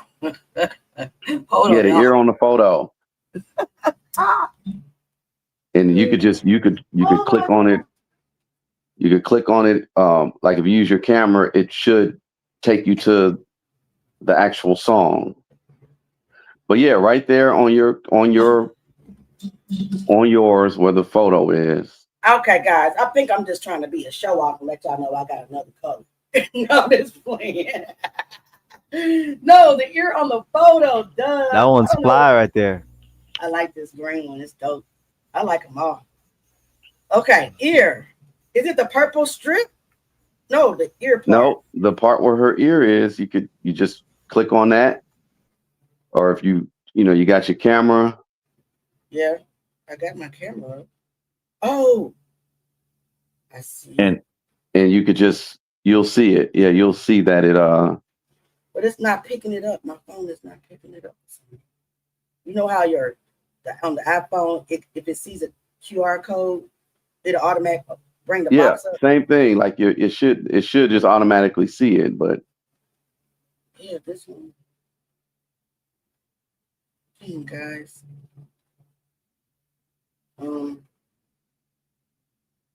It's bringing a box up. But it says bringing a box.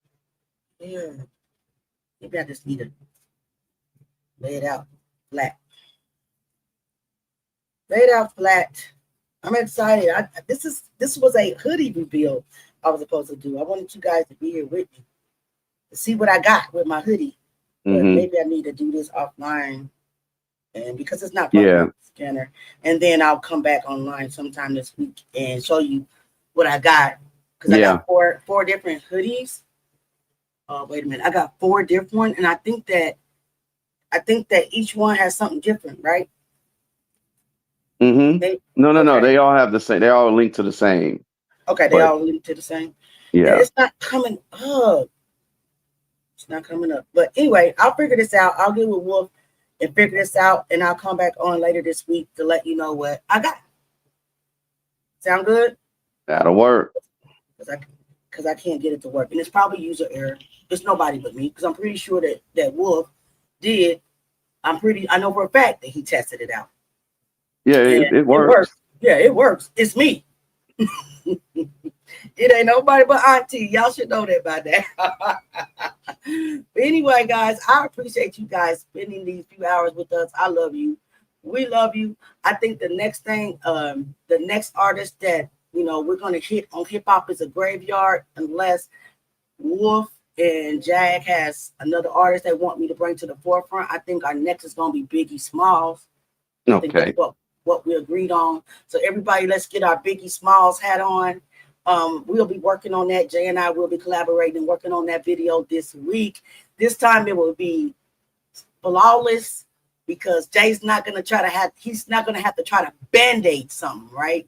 He did his best to band-aid what YouTube messed up. You feel me? And I think he did an amazing job. So thank you. Yeah, great work. Yeah, you did an amazing job, Auntie. Thank you. I really wish I can get this to work, guys, but I promise you, I'm aware I got a hoodie for each live. Again, this is what they look like. This is the green one. It's dope. That one is I got a picture on my page of the green one, and I got 2 other colors that I haven't even opened up yet because I wanted to do a reveal each week. I had already wore this one. I was supposed to wear this just on lives, but I couldn't help it. I needed to put it on at my son's Friday night football game, and they love this. They love this hoodie. They loved it. It's heavy, guys. It has a treat in it. I wanted to show it what it was tonight, but again, we'll get it together. We'll go live later this week. Tell them about the quality. The quality is amazing. It's not even 50% cotton. This thing is heavy. It's 70%. So yeah. Yeah, it's 70%. It's not going to shrink when you wash it, right? It's not going to shrink. This hoodie's dope. These hoodies are top tier, top notch. That's a joke. That's a joke that we were making behind the scenes. Walmart hoodies shrink. Walmart hoodies shrink. They do. They stretch out of, and everything, but not these. These are dope. Get your hoodies, guys. Order them today. I do believe that Set has t-shirts right now. Do you have your hoodies available yet, or just your t-shirts? No, it's just t-shirts right now. Has his t-shirts that says Set in the West. I do apologize for keep saying Set. It is a bad habit. It's all good. It's all right. His, the link to his t-shirts are in the chat as well. Guys, please support. The money that this is going towards is for excellent cause. You know what I'm saying? They don't get on here. They don't charge us. They don't charge. I really don't even ask for money. I'm the one that's posting links. So actually, it's me kind of asking for it. Asking for you to support them because they deserve it, right? Jaguar Wright, she's always giving us free concerts. She's singing. She's sharing her talent with us. He's sharing his, He's sharing his knowledge of the West Coast and hip hop origins with us. So the channels are always being attacked. So please buy the t-shirts and the hoodies. You may not came by 4. One day, I probably came by 4, but right now I could and I wanted them, so I got them. You can only afford a t-shirt, just whatever you can, but only if you got it, right? So anyway, I love y'all, and until next time, you want to say anything, Jay? Got anything to say, Wes? Shoot. No, we're good. Everything is good. All right, till next time, guys. And when I figure out this QR code, I'm gonna have to bug Jaguar and Wolf how to do this. I'm gonna come back online and I want to show you what I got. Okay. All right. Peace, guys. All right. Love y'all. Okay. Peace and love. Easy. Please like, share, and subscribe. Thanks for coming. Please like, share, and subscribe. Come back again.